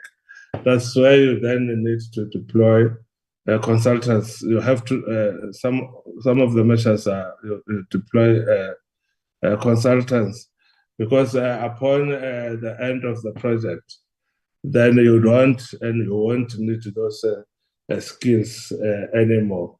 Because for some reasons, maybe financially, we may not be able to sustain the people. That is there where we then employ consultants, Chair. Secondly, Chair, we employ consultants where those skills are not available and have not been available in the departments, but though in that process, we then factor in the issue of skills transfer, because if that service needs to continue beyond the contract with the consultants, then there should be somebody who can then do the job. And in the longer term, you would have created employment, even if it's 1 or 2 or 3 jobs. But you won't again appoint a consultant for a similar type of a job going forward. Thank you very much, Chair. Thank you very much, Acting DG.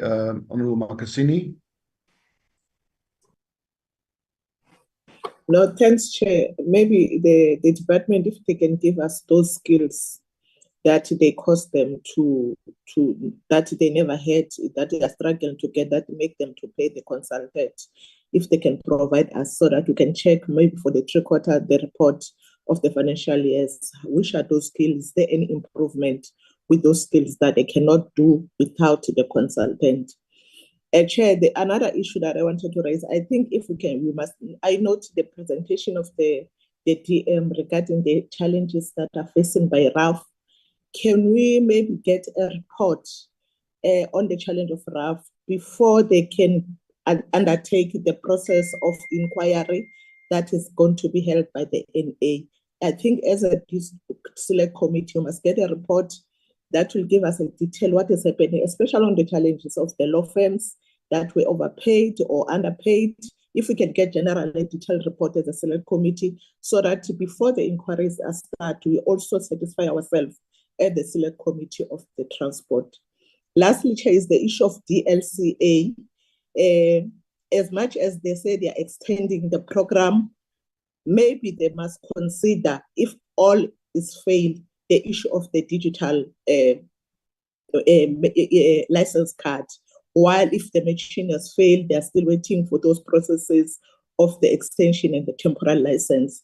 They must also consider now, because we are in the world of technology, I think the digital process, they can also assist them if other people that they have those technology, like the phones that they can get the digital card, instead of people waiting for the longest time. Because I don't believe they will reach a deadline of next year, September, because it's not the first time this thing has been happening, it's ongoing. If they can give us they can consider the issue of the digital process. Thank you, Chair.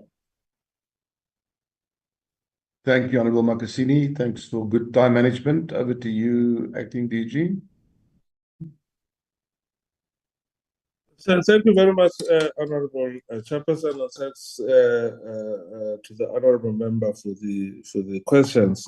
Chair, I think the issue around the rough inquiry, we'll defer it to the Honourable Deputy Minister when he sum up later.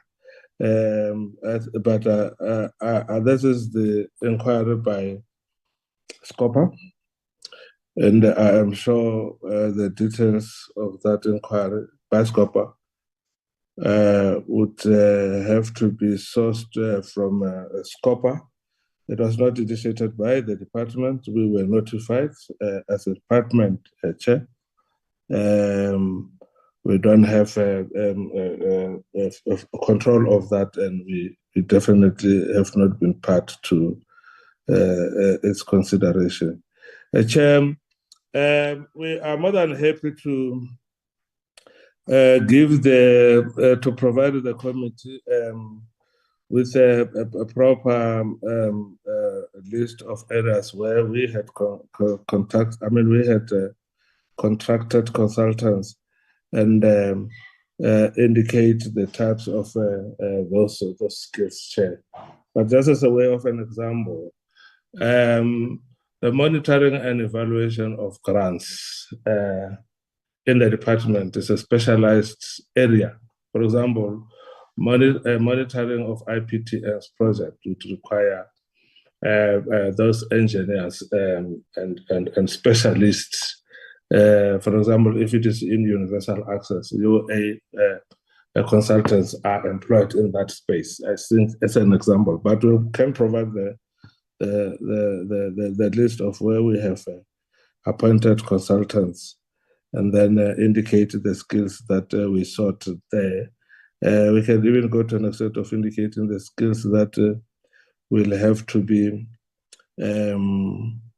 will have to remain in the department as part of that skills transfer process, and those that may not necessarily be needed going forward, which are ones of per projects.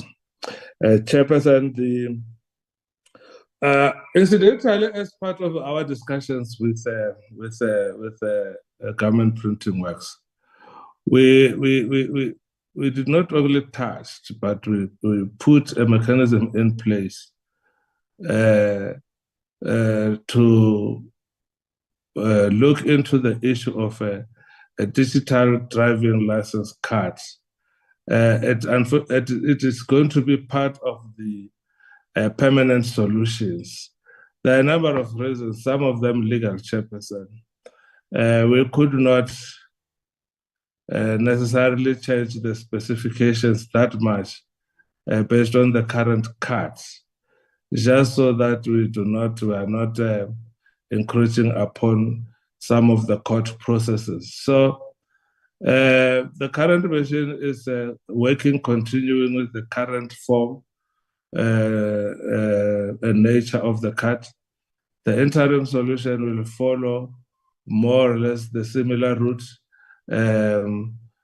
because, like I said, some of the self-review process, we do not need to tamper with the court processes, so we can't have the specs that were intended for the tender and awarded, albeit irregularly,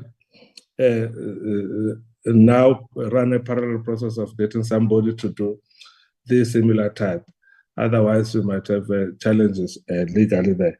But we definitely are looking into the issue of a digital card, borrowing from similar efforts by mainly the banking industry. We just need to make sure that that card cannot be cloned and or duplicated out there. So paramount and foremost to any form of cuts going forward is to ensure that there are those security features that cannot be replicated out there. We have done reasonably well with the current card. We can only improve going into the future, and we are confident that the relationship we've struck with the GPW will help us with the chairperson. I'm sure the honorable members and chair would agree with me that there have been very few, if any, instances where the ID, our smart card ID, has been like cloned, and it is not massive. So the mechanisms GPW has put in place give us comfort that they will do a similar, if not a better job with our license cards. Thank you, Chairperson. Thank you, Honorable Mabebu. Thank you very much, Chairperson. Let me pass my greetings to the DM, and then let me take this opportunity to welcome the presentation. My first question is, how do you plan to address policy implementation and funding setbacks with a reducing fiscus? Number two, it is evident in the 2024 and 2025 quarter 1 and 2, there was a challenge with spending lags, underspending than the projections. How do you plan to offset lags in spending, lower spending than expected projections because of outstanding transfer payments to the Road Traffic Infringement Agency for administrative adjudication of road traffic offences, ARTO, amongst other factors? How do you plan to increase funding and improve stakeholders' engagement to properly address challenges with the Taxi Recapitalization Program, TRP? Please provide detailed analysis on the strength of our policy framework. Does the department policy framework have the capacity to generate capital flows and attract private sector's investment opportunities for the just in transition funding? What is the role of the department when it comes to operational activities of Transnet? Do you have a detailed strategy to address poor planning and inefficiency in Transnet freight rail operation? Thank you, Chairperson. Thank you very much, Honorable Mabebu. That's very good time management. Over to you, Acting DG.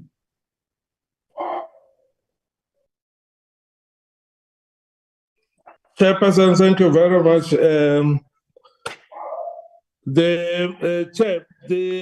Obviously the fiscus that is not growing as much as we would have liked it to definitely does affect our job. But guided by whatever would have been proposals or preliminary allocations, we then develop our strat plan and APP. And we want to believe that the things we put in our APP in particular could still be achieved with the amount that we received from government. Chair, the economy is not performing, Chairperson, and we are alive to that prospects. If anything, if there was enough money, Chairperson, I can safely say to you that look, in public transport alone, where I've been in for many years, we would require close to four times the amount of investment that we are currently making in that space. If we were to cover carpet to carpet the availability of public transport in South Africa, if we were to cover every point and single point, we were spending combined road-based and rail close to 35 billion. But Chair, I can tell you today that we need around 120 billion if we were to justice to the system. So we try by all means to maintain what we have already put in place, and marginally, given what the fiscal allows us, improve and expand. Some of those projects that we have mentioned that we are doing feasibility studies, the availability of funds will be very key. But part of the funding policies and frameworks that we are developing, both in roads and also in public transport and rail, Chair, the effort is to make sure that you come up with those bankable projects that would attract the private sector to invest in your system. You just need to put the policy environment right and make sure that the environment is conducive for added funding or support from the private sector. The latest work we have done in the rail space as we transform and come up with reforms, we put in a request for information from potential players in the industry to assist us in terms of how we can then expand on matters of rail with their assistance. It is, we can safely say, Chair, we have received more than 1,000 proposals. And that is encouraging. There are people who are willing to come into the space. We are starting the request for information. If all goes well, then that will be followed by us approaching those that have provided meaningful ideas, and then making sure that our terms of reference are exactly what the industry requires. And you don't have a situation where you issue out RFQs and on terms of references or specifications, and there is no appetite in terms of uptake by the industry. So we believe that this time around, we could perform better. Chair, the ARTO delays as a result of also some of those amendments that we had to make, Chair. It is not necessarily that we did underspend, but it is not necessarily that money will be and has been lost back into the fiscus. There have been a movement in terms of timeframes for the ARTO rollout here, and that money, because it is earmarked, it is definitely safe for now. That is what we can indicate. Chair, we are doing work assisted by the Just Energy Transition IMC as part of the initiatives that we have mentioned, introducing EVs and expanding on charging infrastructure. Those are, we believe, are projects and programs that could attract donor funding and other assistance from multinational organizations, but also some EU countries have approached us to come and assist in terms of injecting financing. We are coming up with projects that would make it easy for them to assist us. Chair, the issues around Transnet, I've mentioned them earlier on.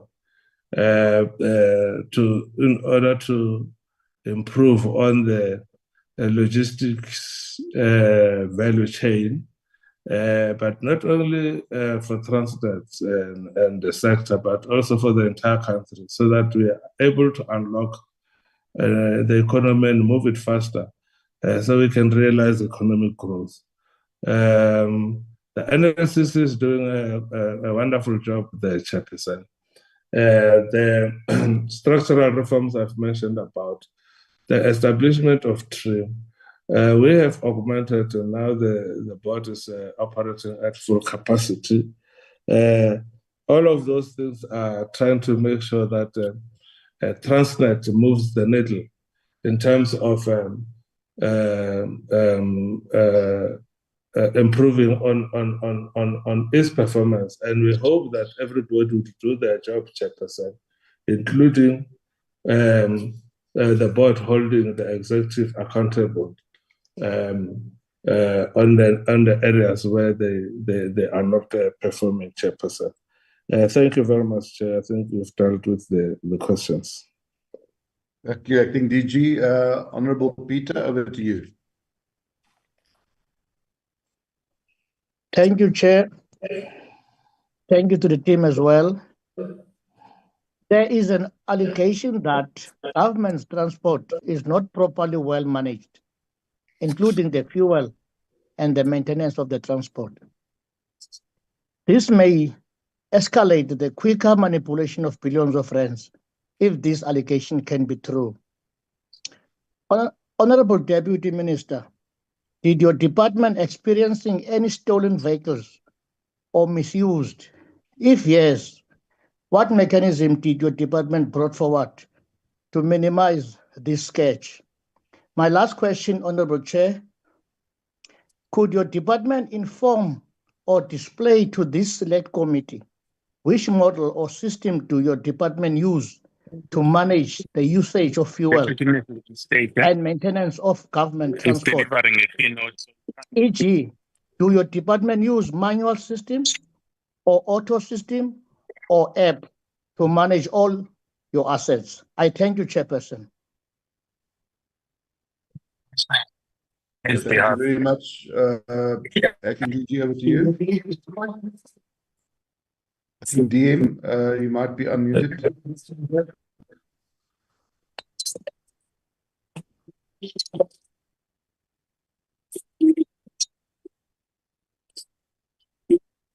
DM, I think you are unmuted.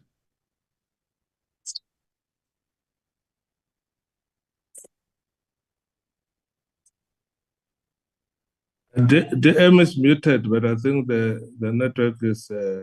Yeah, no, okay. I'm just sorry, he was unmuted for a second and then he muted. It's fine. Thank you very much. Please continue, Acting DG. Thank you very much, Honorable Chairman. DM, the DM will come after we have responded to some DM because we're struggling to hear you. Honorable Chair, is government not well managed on matters of transport and of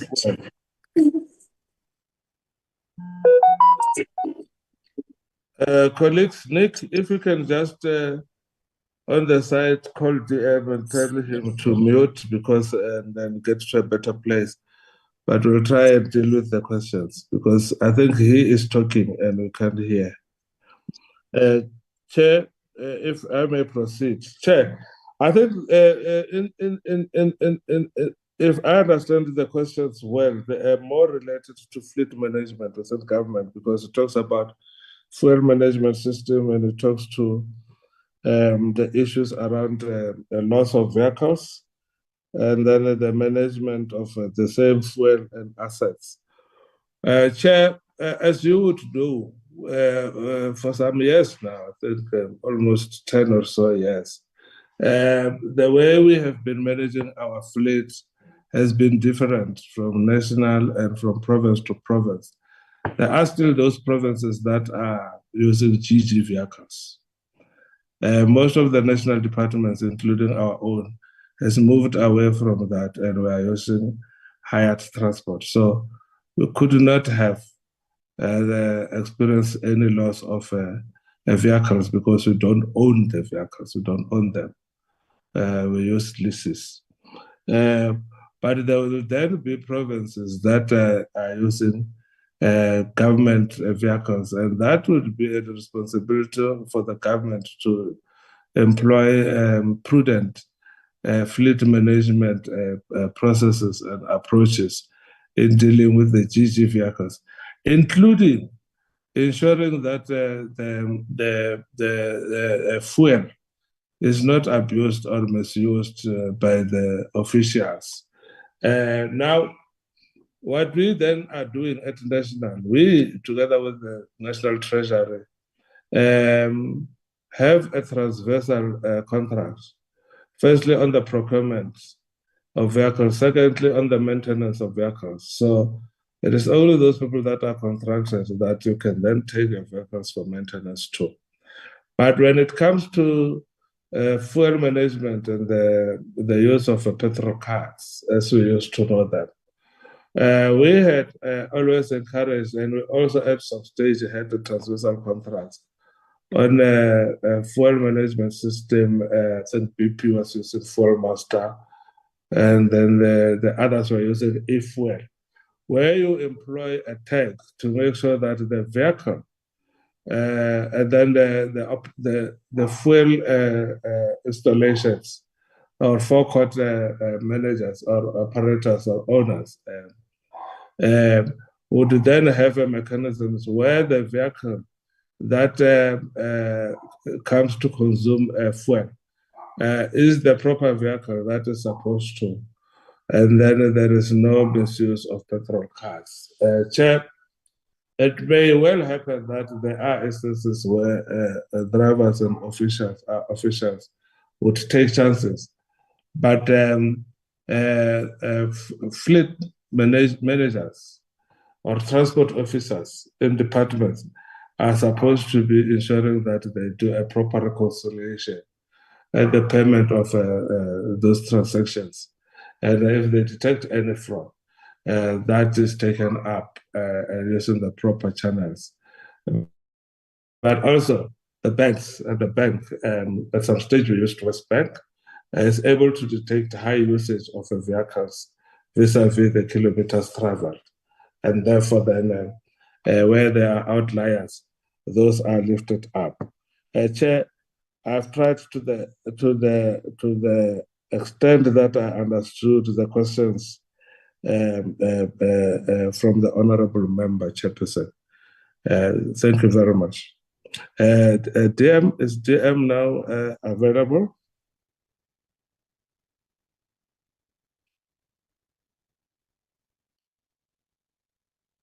Okay, Chair, we can still let's move on. We can give the DM an opportunity towards the end if he's back onto the platform. Honorable Breed. Thank you, Chair. Chair, just proof of life, but with your permission, I'm going to switch off my video because my signal is quite bad. It's fine, please continue. Thanks, Chair. Okay, I will be quick. I just have 3 or 4 questions because a lot has been said. With regards to the transfers to specifically Sanral and PRASA, have they translated into service delivery? And I'm specifically asking this question, Chair, because it maybe leads me to my second question. Many roads have been, provincial roads have been transferred to Sanral for maintenance. And I know that in the Free State, we've had a discussion where we've said that it is not necessarily oh, I've now lost the English word, volhoubaar. It's not sustainable in to have that because you know, funds for provincial roads are sent to provincial departments of roads and not to Sanral, even though they have been transferred. So I would like then just the department to speak to that, and how are they envisioning adjusting or reworking this program? How are they going to rid their reliance on consultants, Chair? And then maybe how will the department assist, or is the department assisting the SOEs, the entities of the department in terms of their audit outcomes and improving their audit outcomes in general, Chair? I would leave it at that. Thanks. Thank you so much for that. It's good time management. Over to you, Acting DG. Thank you very much, Honorable Chairperson, and thanks for the questions from the honorable members. Chair, we had some time, I think in the last 2 years, ending last year, we had encouraged, because of the outcry from provinces, for them to transfer some of the strategic roads to SANRAL for maintenance. That proviso, Chair, was not accompanied by the request to also transfer money and funds, with the hope that when the road was transferred to SANRAL, and then the province would then have enough to service the remaining network. Chair, that window has closed in terms of not that if there is indeed a need, it will not be considered, but the way it was done in the last 2 years, that window was closed, Chair. Ideally, when you transfer a network, okay, ideally allocations are supposed to be made based on the network that the province and SANRAL as roads authorities and municipalities have, the length of the network, but also the needs. Now, provinces had not been saying that, we did, say for example, a budget for this R573, and here is the money, SANRAL. So that has not happened. So SANRAL was taken from the non-toll to try and assist some of those roads because of their strategic data, more especially roads that were linking major cities for the economy to perform. Now that has not been followed up by the money. And indeed, if we had continued, and we continue, it might at the end have a problem of being sustainable. But we have not gotten any cent from any province. But we have, I think, transferred close to 2,500 kilometers of the road network to SANRAL. And SANRAL is definitely making improvements on those roads. Chair, I think I've dealt extensively on the issues around the reliance of consultants. One major issue that you need to do if you are to take away that reliance is to ensure that if that service, like I said, is to continue, ensure that you built in, and we have done that in the department, a skills transfer mechanism as part of the conditions of the contract and or SLA we have with the consultants. So we are hopeful, and in some instances that has already borne fruit, where the colleagues within the department continue with the work without relying more on the consultants. Chair, one of the mechanisms we use for oversight over entities is to ensure that as per they deliver as per the shareholders contract with the minister. And then the one method that we use, like we come to you to account on a quarterly basis. They give us and they provide us information, performance information on a quarterly basis. That should be financial performance as well as non-financial performance. So on financial performance, we are able to detect early if the company is going to make it or not. But we also are able to detect if there are challenges or problems, because if they honestly report to us instances of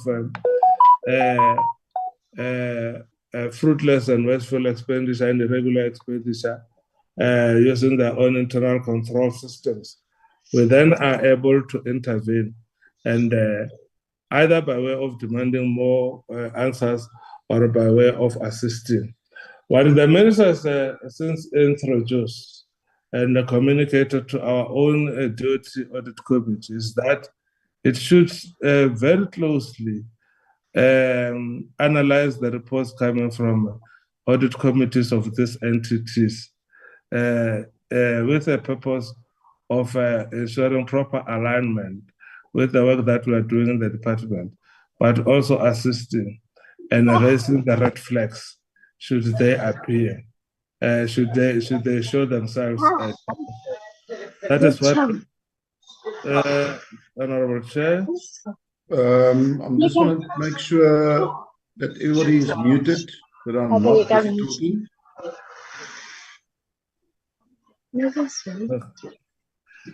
Thank you, Honorable Chair. I think that was the last question on how we are assisting the entities to improve on the audit code outcomes. It has. If you look at the comparative tables issued by the Auditor General, where they assess the entire sector, there have been quite a number of improvements in that we have reduced the number of disclaimers and adverse audit opinions. Chairperson, thank you. Thank you, Acting DG. We're now at the tail end of the questions. Thank you for your patience. Honorable Kaunda.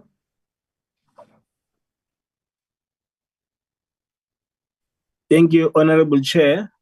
Let me join you and colleagues to welcome the report from the department and the input by Deputy Minister.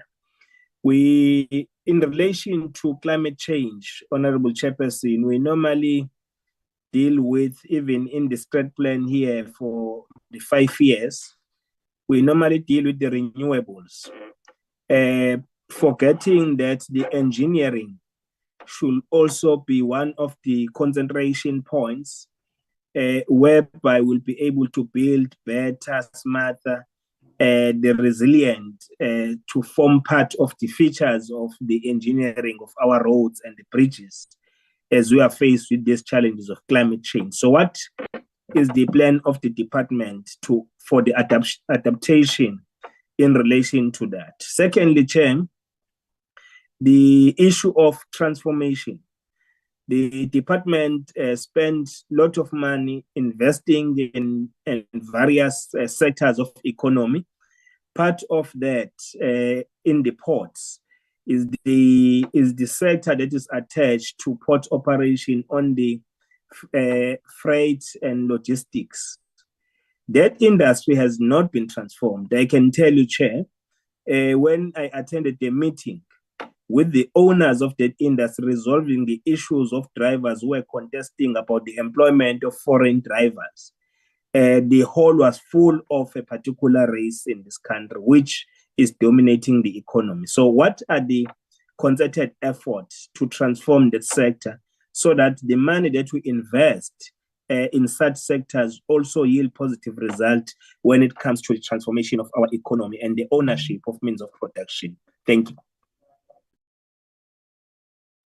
Thank you, Honorable Kaunda. Acting DG.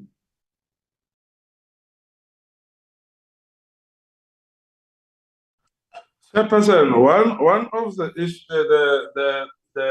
IPP deliverables within the maritime space, Chair, was a development of the master plan in that space. Chair, what we intend to do is to ensure that as we effect efficiencies, we also therefore, Chairperson, open up the issues around the port as part of what we are we are embarking upon. Chair, the two sectors, maritime and aviation, we have considered that they may not be transformed. But we have the aviation policy now. We also have what we call the comprehensive maritime policy, chairperson. In there are strategies in terms of as we go into marine manufacturing. There are matters around transformation that we embark upon. We are not there yet, Chair.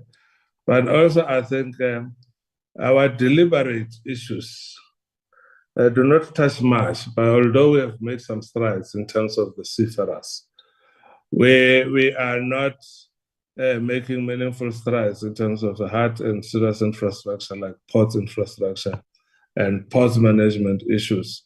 However, I think the committee will soon engage on the Merchant Shipping Act, which seeks to repeal the 1951 Merchant Shipping Act. And in there, Chair, there are serious and hard issues related to transformation that we are proposing. I didn't get because it was tied up to the issue around climate change, Chairperson, but that is what we're doing in terms of transformation. I think if we can get the issue around transformation, if the specific question around it from Honorable Kaunda, Chair. Honorable Kaunda, do you want to? I think the acting DG missed the first part of your question around climate change and the use of renewables, I think I heard. Yeah, no, Chair, it was in connection with building a resilient infrastructure as we are faced with climate change challenges. We seem to be concentrating more on renewables rather than engineering so that we are able to save lives. Thank you. I got it, Chair. The examples I'm going to give are necessarily in the road space and land transport space. Chair, we have got the green transport strategy, Chairperson, and in supply and manufacturing, Chairperson. One, we support and issues around EVs and this hydrogen energy that everybody's talking about these days, which we are promoting. We also have now recently passed on for approval the Just Energy Transition Plan in the transport sector, Chairperson. As an example, we are going to insist that a certain percentage of the fleet that is procured by cities using PTLG money, Chair, would have to constitute energy efficient, not energy efficient, but vehicles that emit less and promote climate Sorry, change. Chair. Honorable Kaunda. Yes, I think DG did not get the question exactly because I was saying we concentrate on renewables. We are leaving aside the engineering part to build a resilient infrastructure like roads, like bridges. So what is the plan of ensuring that we build back smarter, even the new projects of infrastructure, they are incorporating the element of resilience in that infrastructure to adapt from the challenges of climate change. Thank you.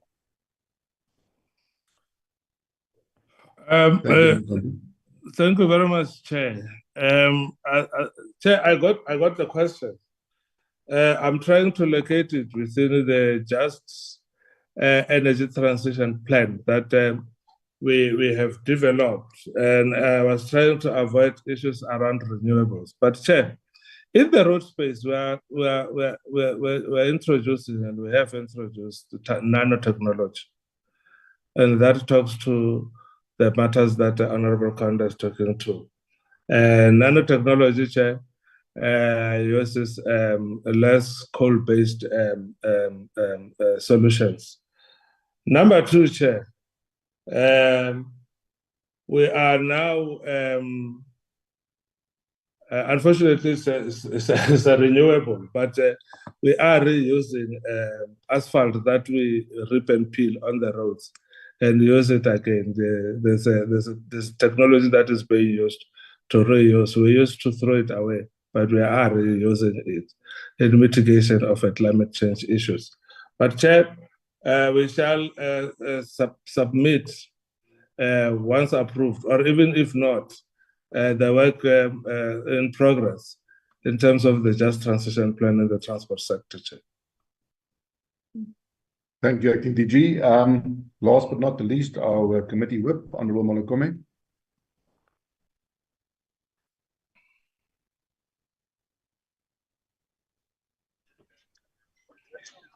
Thank you, Chairperson. Can I please request to my video? I mean, yeah, to mute my video because I'm in the bus, and I hope I'm audible. Yeah, you're audible. You can switch off your video. It's fine. We can hear you. Thank you. Chairperson, I just have a few questions that I want to ask.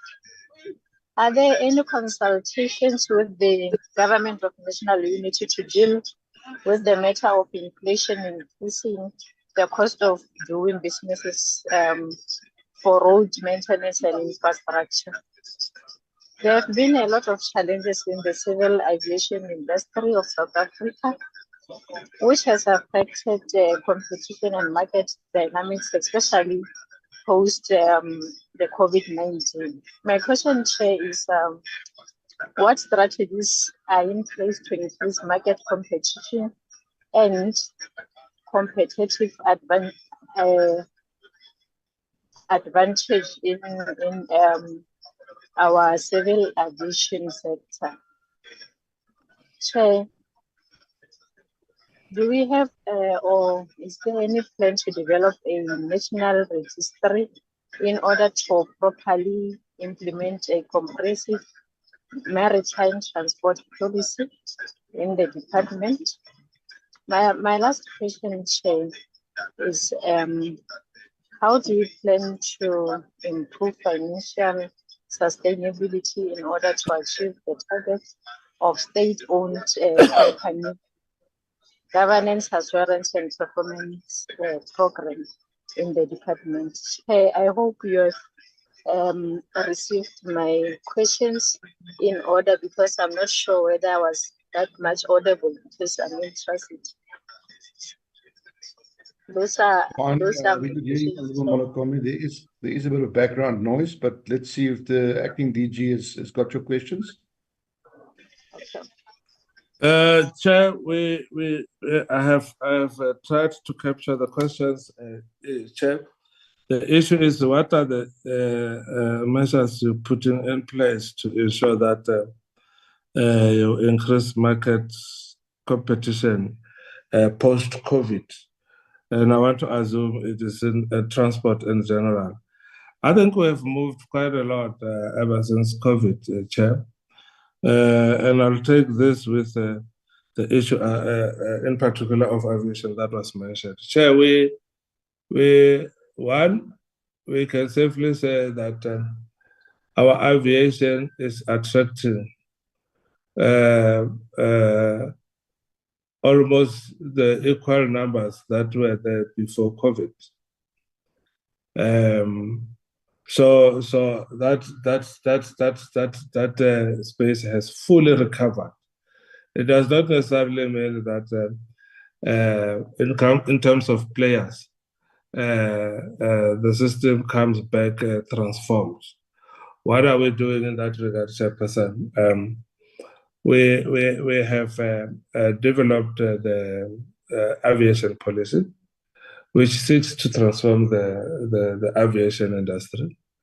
Chairperson, we have developed and have approved the airlift strategy. Chairperson, we are finalizing. In fact, we went to cabinet.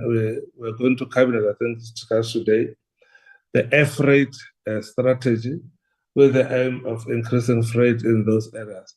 Now, as we do those things, Chairperson, we take the opportunity presented to us because we are developing new or improving on the old to factor in issues and matters of transformation, Chairperson. Now, Chair, we have been part of what we are doing in terms of reviewing the Merchant Shipping Act. Part of what we are doing, Chairperson, to improve on the register for vessels is what we had. Those are the issues that we have pronounced in the comprehensive maritime policy, and this is part of what we are doing to implement that policy. Chair, as has been said, and we have acknowledged, we are not there where we want to be. More especially, transforming the ports environment, but also transforming the space of ownership of vessels. But we are insisting on certain quotas when it comes to registering the vessels that visit and come up to our TOS, Chairperson. We're also reforming and transforming issues around cabotage and the taxation related to it, so that one, we do not restrict trade, but as we do that, we ensure that there is benefits for those that have not benefited before. Chairperson, I think the Deputy Minister touched more on the issues when specifically was talking about the rough issues. But that is a part of a broader strategy and the approach taken by the current minister and Deputy Minister in terms of how we deal with matters of governance and SOEs.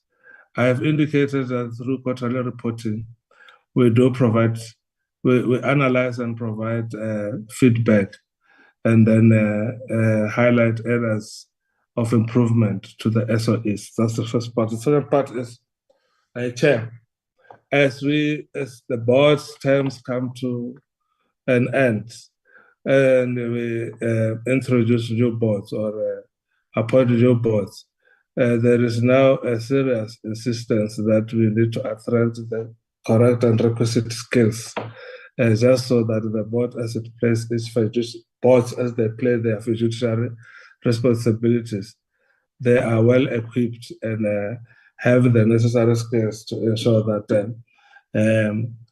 there is no relapse at our SOEs, and they maintain and keep the mandate of the department, uphold the mandate of the department. We also, Chair, have a mechanism that I think we spoke about, but I mentioned earlier, that our shareholders' compacts are strengthened to ensure that the mandate of the department is clear, but also what we require from the SOEs is therefore properly articulated in the shareholders' compacts that we have to issue and sign at the beginning of each financial year. Thank you, Chairperson. Thank you very much, Acting DG. I think if I may, just from my side, what I've picked up in the presentation, I think and the two issues are linked. One of my first questions, the two issues will be linked. It's the issue around the issuing of the driver's license cards. So if you were in April of 2025, if you were down on a backlog of nearly 700,000 cards, and you receive approximately 12,000 driving license card orders daily, my rough calculations puts it at 1.8, nearly 2 million cards that you've got a backlog of at the moment. So I would like to know what is the exact backlog as we speak, as of today. And how fast will you be able to get rid of that backlog, considering that you're getting 12,000 additional applications every single day? And that links me to the second part of my question. I think it's really concerning that electronic driver's licenses has been touted. I think it was started by former Minister of Transport Fikile Mbalula, who spoke about the introduction of electronic driver's licenses, and that was for March 2022. And then it was postponed to October 2023. And then it was postponed to 2024-25, where he said that it would be a physical license, a choice between a physical license and or a digital license card.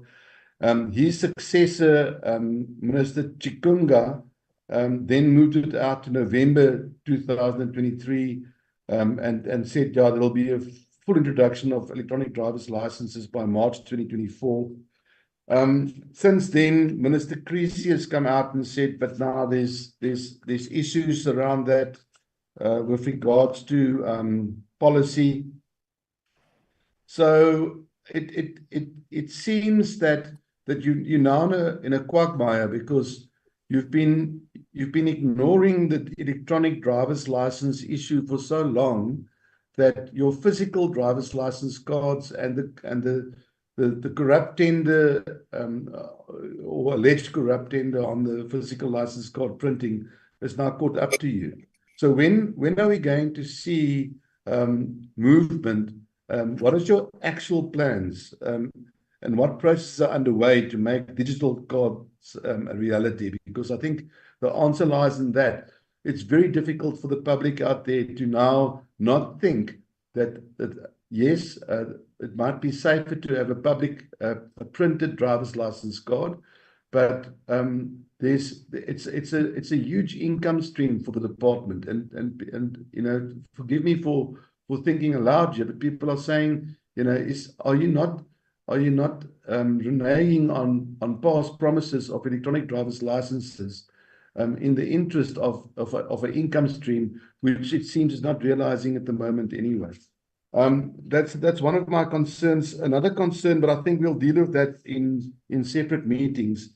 I've received quite a bit of complaints from past employees of SA Express with regards to their pension funds or pensions not being paid, other credited payments, etc.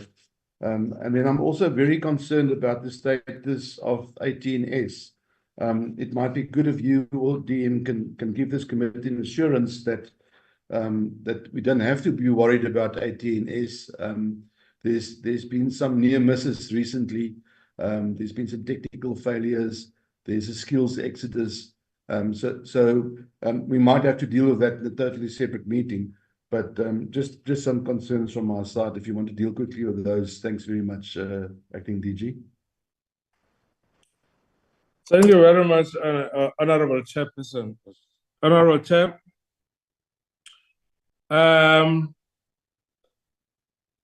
the current backlog, Honorable Chair, is sitting at around 680.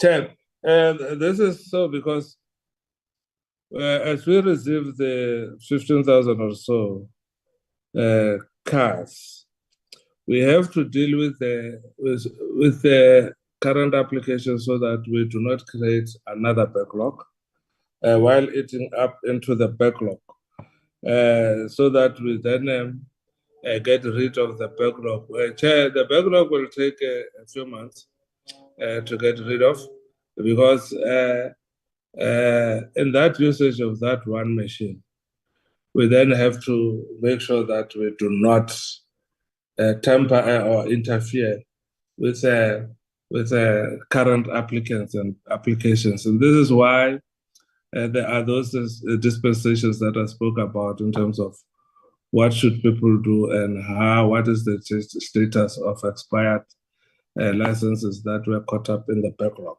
So, Chair, I think in terms of the math, we are not piling up onto the backlog. but we are treating current as they come, and then we do not create a backlog in that space. Whereas we are steadily within that 15,000, every 6,000 then is that of the old cards. We want to increase this number because if you look at it, and then you're only eating up to it at 6,000 per week, you are going to need more than 6 months to get rid of the backlog. And we don't intend to. We really would want to ensure that within 3 months or so, that is dealt with.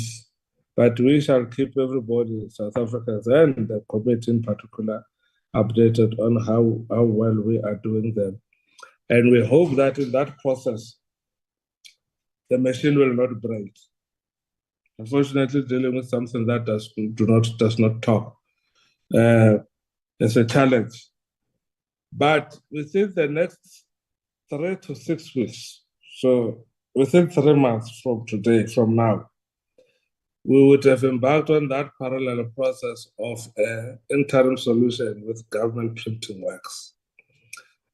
What this means is then that if we test the new system of a GPW, government printing works, and it works, then we switch on the new applications onto that new interim arrangement. And then we use the old machine to finish up the backlog. Now, in that way, everything else will be running parallel, and then everything else will then having been allocated its full quota of what it needs to produce per day. And then we can quickly eliminate that backlog.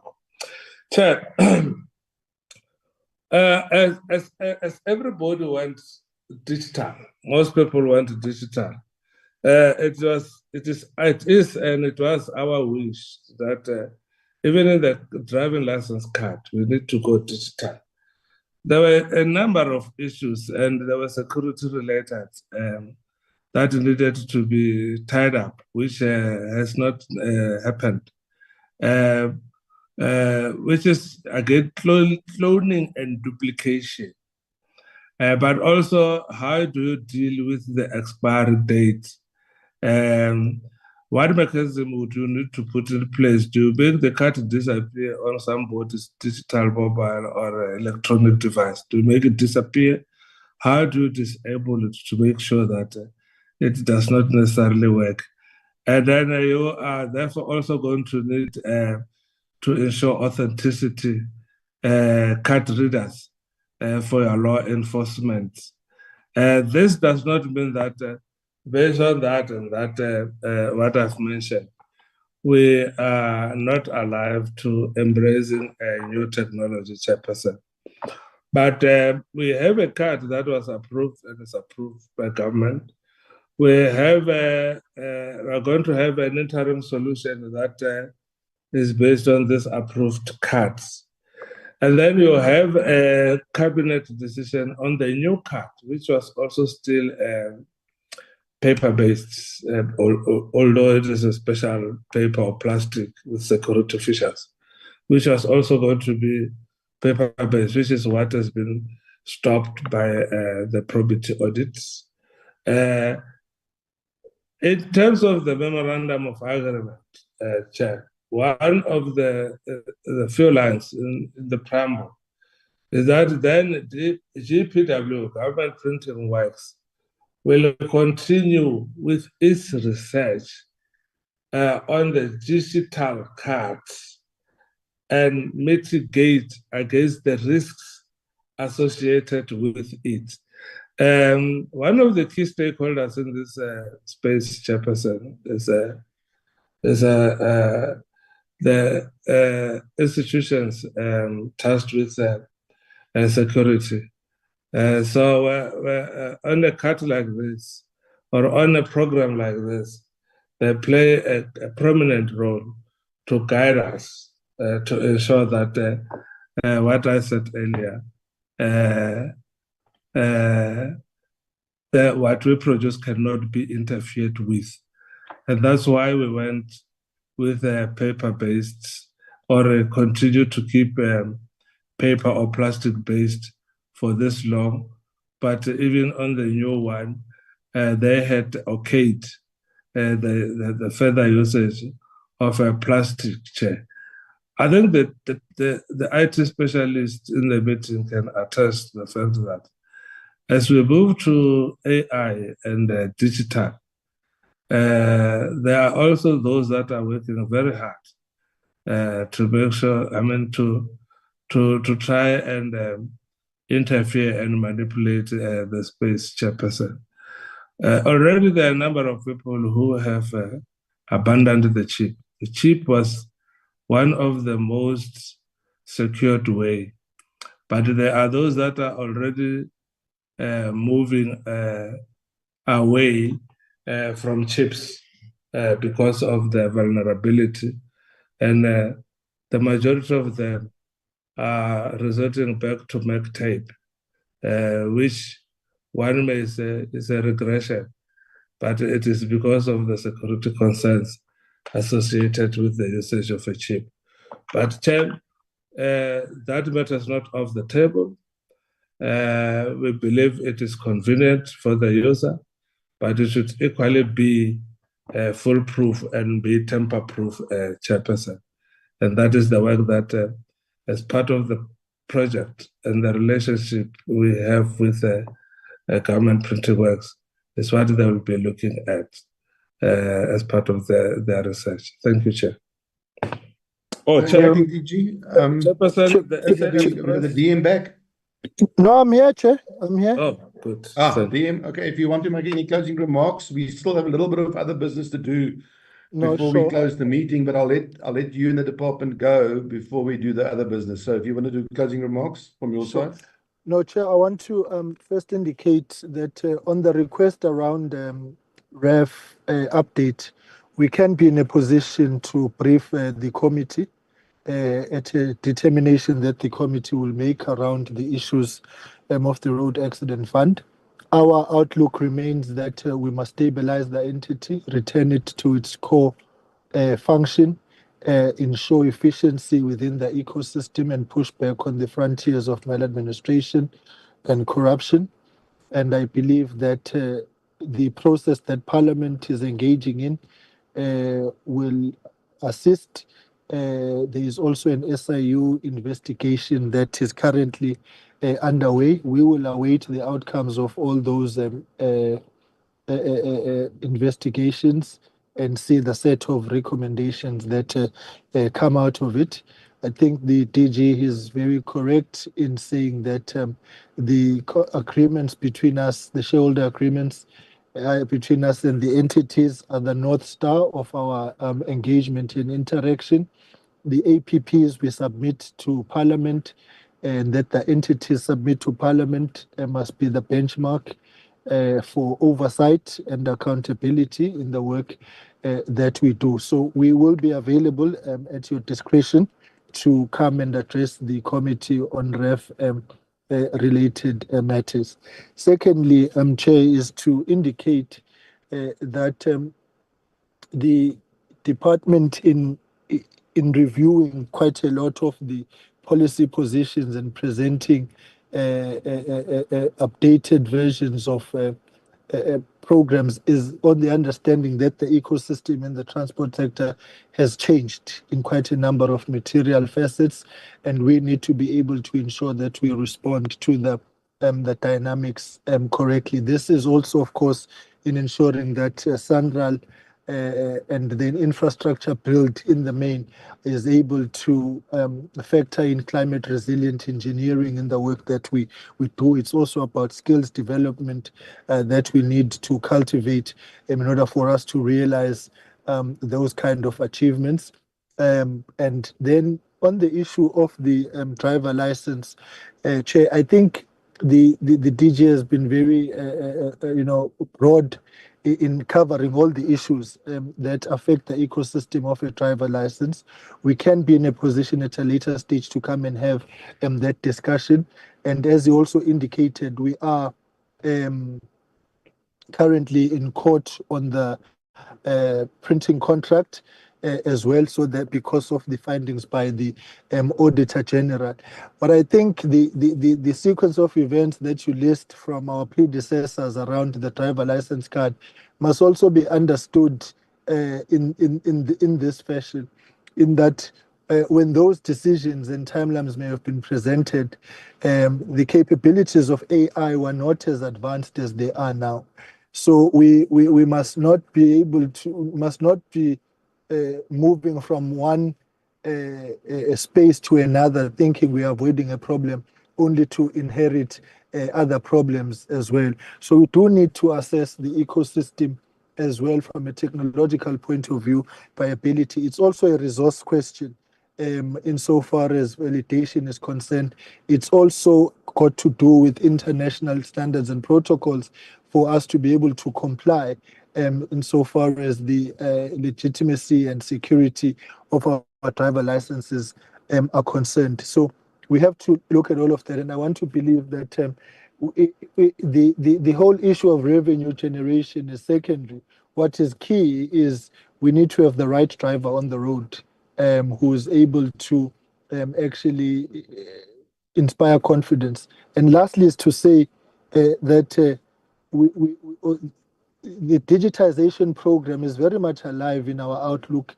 We are working on a digital permitting system, because the department, we process quite a lot of licenses and permits. So it's all part of that network that we need to do. But security and legitimacy and authenticity must be of paramount importance in all that we do. So, Chair, I want to say thank you very much for the opportunity which you have provided to us, and we look forward as the department and as the ministry to engaging further with yourselves when we present the budget and the policy statement to the NCOP, and want to assure you once again, Chair, that from the ministry side, department side, we are taking the department back to basics. We're taking entities back to basics to focus on core mandates, on core function, and on core responsibility,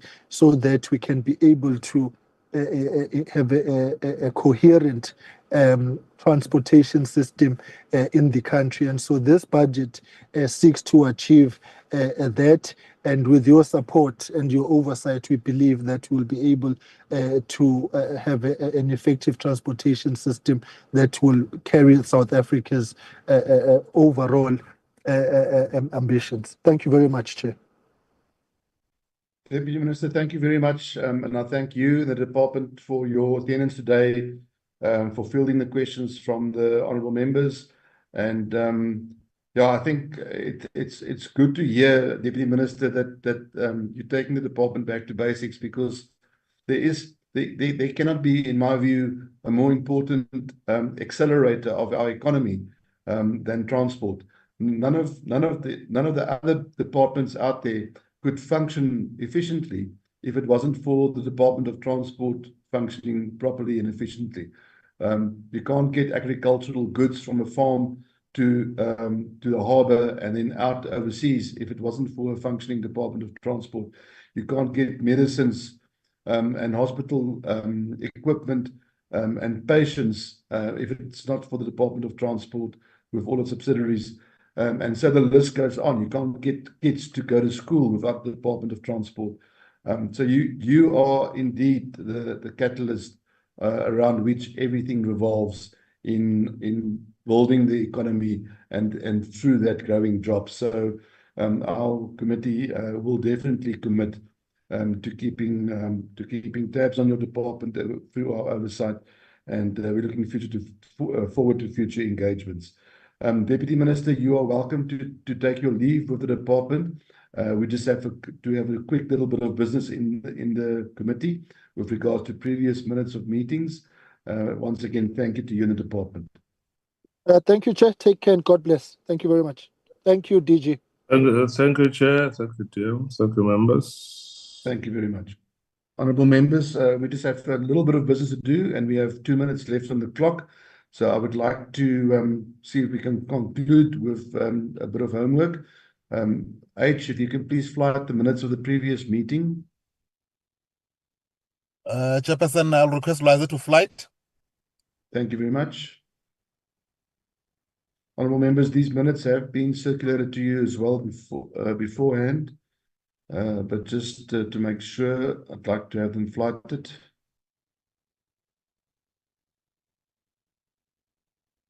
Liza, are you struggling? Shall we stand that over to the next meeting then, H? No. Almost done. You're making Honourable Kaunda worried now because the deal is if we go over 1 o'clock, he has to pay for lunch.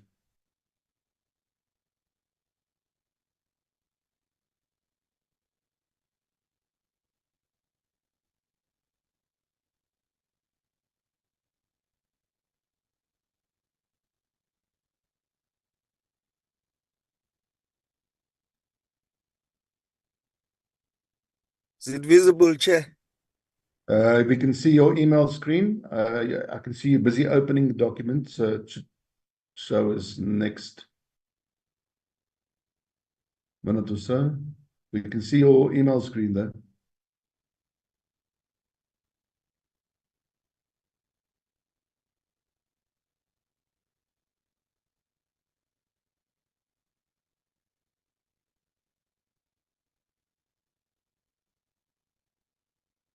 Here we go.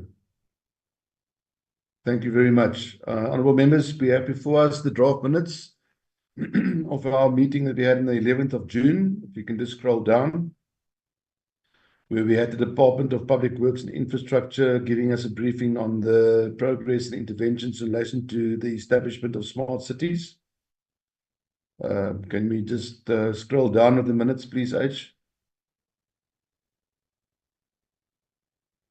Liza, can you scroll down, please?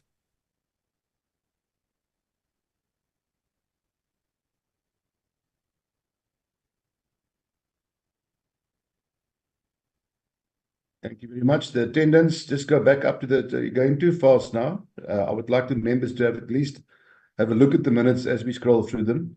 So let's just continue on page 1 with the attendance. Make sure everybody was there that was supposed to be there. We can go down below attendance. Thank you.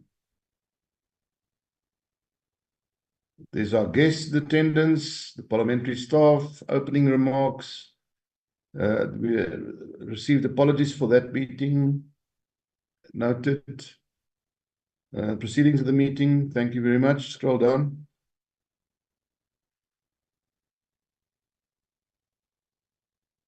Chair, can I come in here just on page 2 back up? It says Stop Honourable quickly. Makasini is present, but she's also absent. And it says that she has an apology. So I'm not sure if she joined in late or whether that's a fault. I just saw that. Sorry. Let's just go back up to attendance. I think she joined late, but let's make sure. Okay. Luckily, she is here to tell us whether she joined late or not. Let's see. The second on both present and apologies, Chair. Okay, I see that. Honourable Makasini, did you give apologies for that meeting, or were you present in the meeting, or did you join late?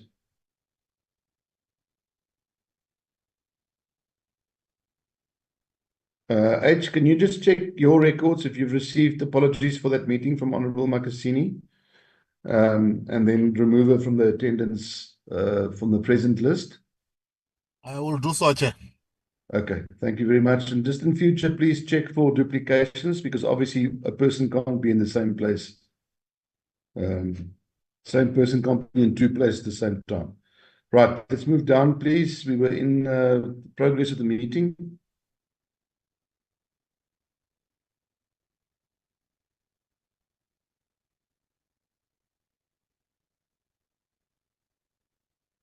Deliberations. And scroll down, thank you.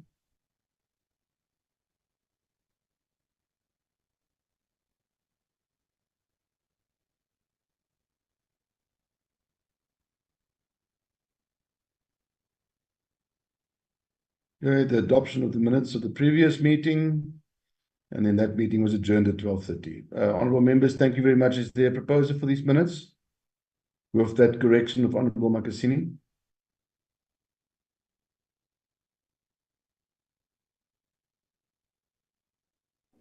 Honourable members, can I have a seconder? Thank you, Honourable Malakome. Can we have a seconder? Sorry, I can't see hands, so you can just shout. Yeah, I move for the adoption of the minutes, Chair. Thank you, Honourable Malakome. I've got you as the adopted. Seconder, please.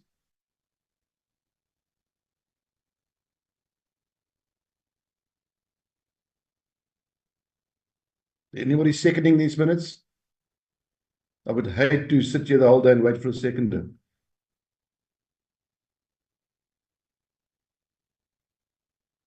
I second it, Chair. Thank you so much. What a relief.